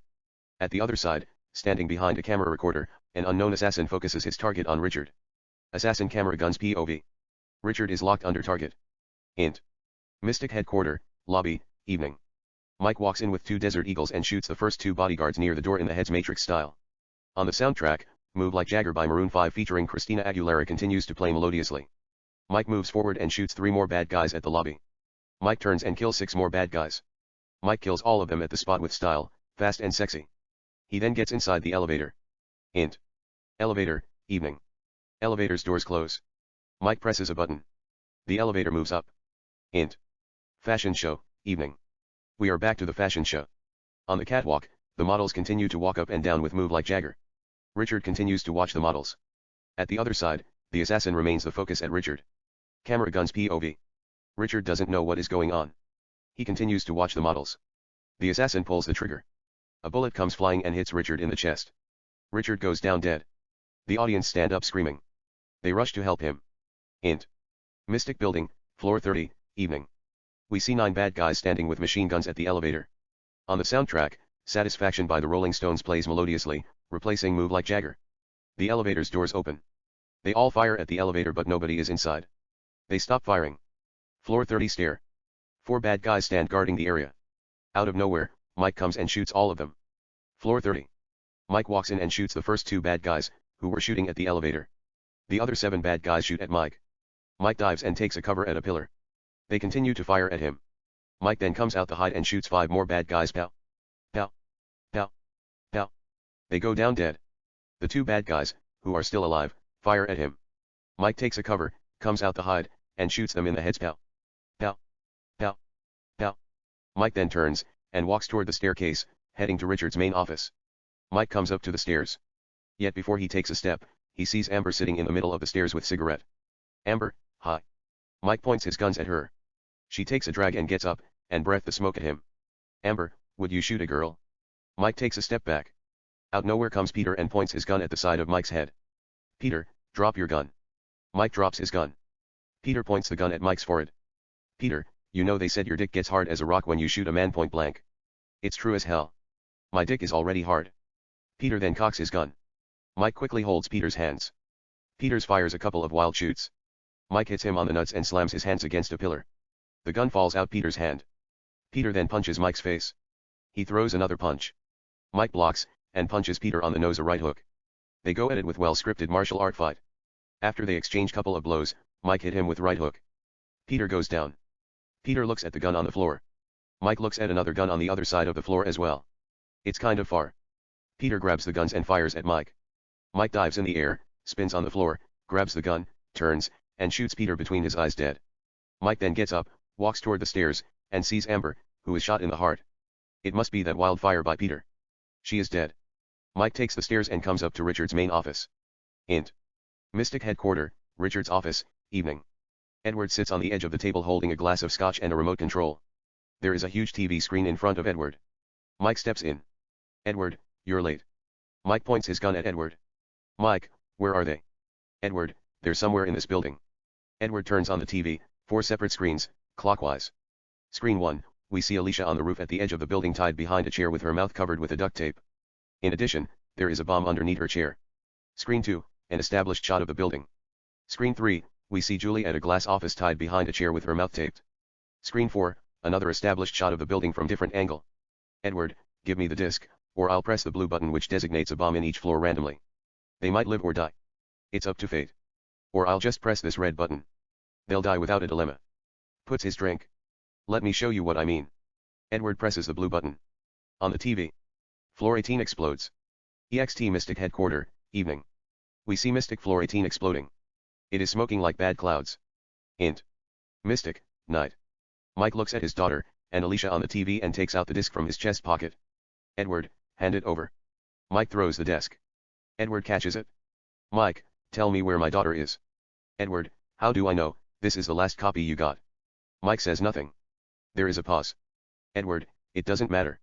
Walks around his desk. I'll write you a check for $5 million. Edward pulls the drawer, revealing a gun. He grabs the gun, and points it at Mike. Mike quickly points at him too. Mexico standoff. Edward, drop your gun or they will die. Mike thinks twice but chooses to drop his gun. Edward, now, I think it's time to tell me you did make a copy. Mike tell him nothing. Edward, fine. Edward presses the blue button again. On the TV screen, floor 23 explodes. The building shakes like earthquake. EXT Mystic Building, evening. We see floor 23 exploding. Int. Mystic Building, evening. Mike looks at Edward straight in the eyes. Mike, that's the last copy I got. I swear on my daughter's life. If you hurt them, you'll die next. Edward smiles arrogantly. Edward, I like you, Mike. You're a brave man. Edward presses the phone. Edward, Terry, bring the little girl. On the TV. Terry walks in the room, free Julie, and takes her with him. Edward, I tell you what I'm going to do. I'll shoot you in front of her and drop her in the middle of the ocean alive. I ain't no psychopath who enjoys killing a child unless it's personal. EXT Mystic Headquarter, Richard's porch, evening. It's a huge porch. Terry and a man named Yvonne bring Julie and enter the office. Int. Mystic Headquarter, Richard's office, evening. Mike looks at his daughter. Julie is happy to see her father. Julie, Daddy. Mike, Julie. He takes a step toward Julie. Edward quickly points the gun at Mike. Yvonne holds Julie. Edward, to Mike, stop right there. Or I will shoot her.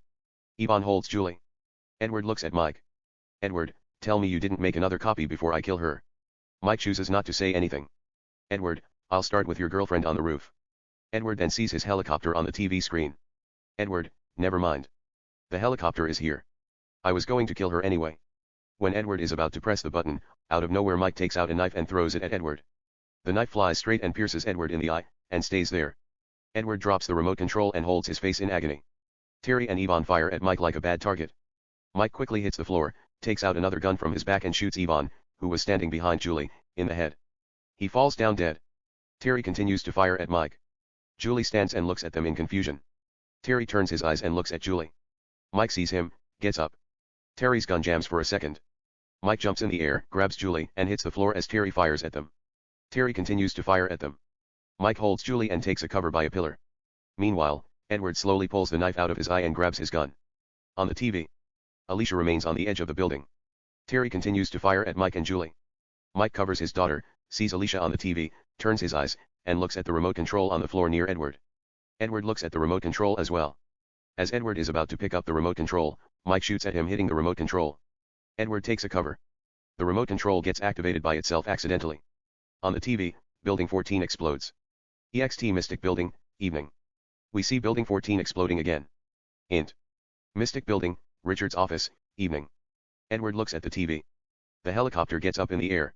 He fires at Mike and runs outside as Terry backs him up, firing at Mike and Julie. Mike holds Julie, covering her from bullets. EXT Mystic Building, Richard's porch, evening. Edward exits and heads to the ladder that leads to the roof. Int. Mystic Building, Richard's office, evening. Terry continues to fire at Mike and Julie while walking toward them. Mike holds Julie closer to his heart. Then. TV. Floor 28 explode. EXT Mystic Building, Floor 28, evening. We see Floor 28 exploding. Int. Mystic Building, Richard's office, evening. Mike turns and shoots Terry in the head. Terry goes down dead. Mike then holds Julie's hand, looks at Alicia on the edge of the building on the TV. The helicopter is flying above. Mike carries Julie and runs to Alicia quickly to save her. Int. Mystic Building, porch, evening. Mike, who is carrying Julie, exits the office and sprints to the stair. EXT Mystic Roof, evening. Edward gets in the helicopter. The helicopter gets up in the air. Edward cleans his eyes, and looks at Alicia. Edward grabs a machine gun from the seat and fires at Alicia. Alicia sits still as the bullets miss her miraculously. Then. Mike, carrying Julie, comes to the roof. Mike must have tired. He puts his daughter down and holds her hand. Helicopter, evening. Edward sees him and fires at Mike. Mike, holding Julie's, runs with his daughter as the bullets hit the ground, missing them by inches. Mike and Julie take a cover by electricity room. The helicopter flies above them. Edward continues to fire at them. Mike carries his daughter and hides on the other side of the electricity room.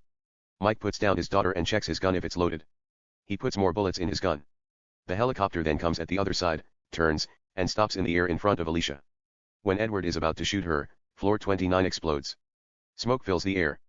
As the smoke clears, out of nowhere comes Mike like a ghost, fires at Edward. Pow! Pow! Pow! A bullet comes straight and hits Edward in the head. Edward falls out of the helicopter and hits the ground dead. Mike then fires at helicopter's tank. Pow! Pow! Pow! Pow! The helicopter loses control. It spins in the air, comes down and crashes on the ground. Meanwhile, Mike runs to Alicia, holds her chair as she is about to fall over the building. He uses every inch of the muscle in his arms, pulls her up, and saves her life. Mike then pulls the tape off her lips, kisses her, and unties her hand in a hurry. Her eyes are filled with tears. She blinks her eyes. Tears fall by her cheeks in a heartbeat. They cuddle and kiss. Mike, I'm sorry. Alicia, I love you. Mike, I love you too. They kiss more passionately. Mike, come on. We must get out of here. Alicia looks at Julie. She dries her tears with her hand, walks up to her, hugs and kisses her. Alicia, you okay? Julie, I'm fine. She kisses her again. Mike, let's go. Mike carries Julie, takes Alicia's hand. Mike, this way. They come to the door and enter the building. Int. Mystic Building, evening. Top floor. Mike, Julie, and Alicia walk in and run down the stairs toward the camera. EXT Mystic Building, evening. Floor 19 explodes. Int. Mystic Piloting, stairs, evening.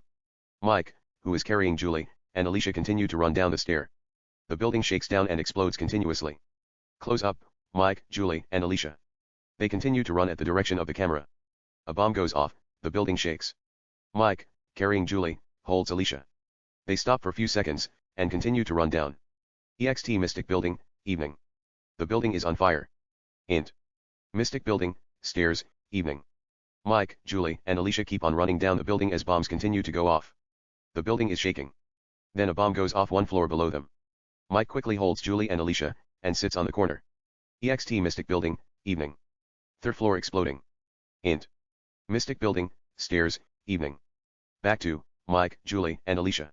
They get up and look at the stairs. The stairs collapse. There is no way to go. Mike, come this way. Mike opens the door. They walk in. Int. Floor 3, evening. Floor 3 is on fire. Mike covers Julie and holds Alicia's hand. Mike, come on.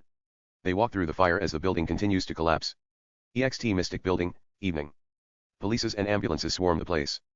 Firefighters rush toward the building. Int. Mystic headquarters, lobby, evening. Mike, carrying Julie and Alicia come to the main stairs, and run down the staircase. Two firefighters walk into the building, see Mike, Julie, and Alicia, and rush toward them. One of the firefighters gives Alicia oxygen mask. The other firefighter puts another oxygen mask on Julie and tries to take Julie from Mike's hands, but Mike holds her tight. Mike, I got her. Firefighter 1, holding Alicia, come on. Alicia takes Mike's hand. They all run to the exit as the floor collapses like doomsdays. EXT Mystic headquarters, night.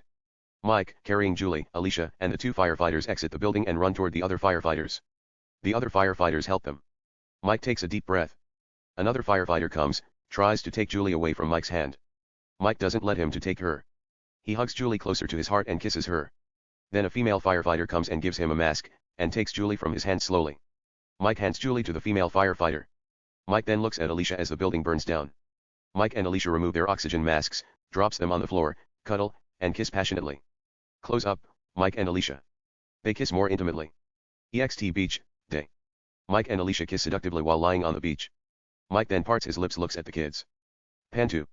Julie is playing with sand, building a castle with a one little girl named Isabella, 1, Mike and Alicia's daughter, and Patrick, 3, their adopted son. It seems they are having fun. Back to Mike and Alicia.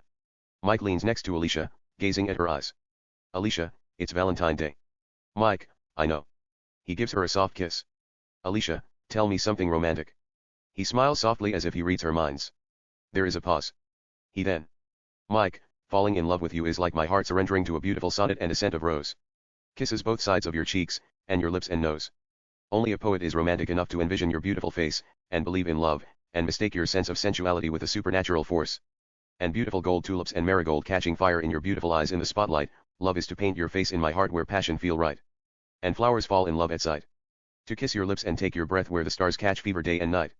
And to make love to you till our souls fuse and light the skies. And to hold you next to my heart till destiny takes us where love defies demise, which a heartbeat neither breaks apart, nor dies. He gives her a soft kiss. Mike, happy Valentine's Day. She just throws her arms around his neck. Close up, Alicia and Mike. They kiss French. The end.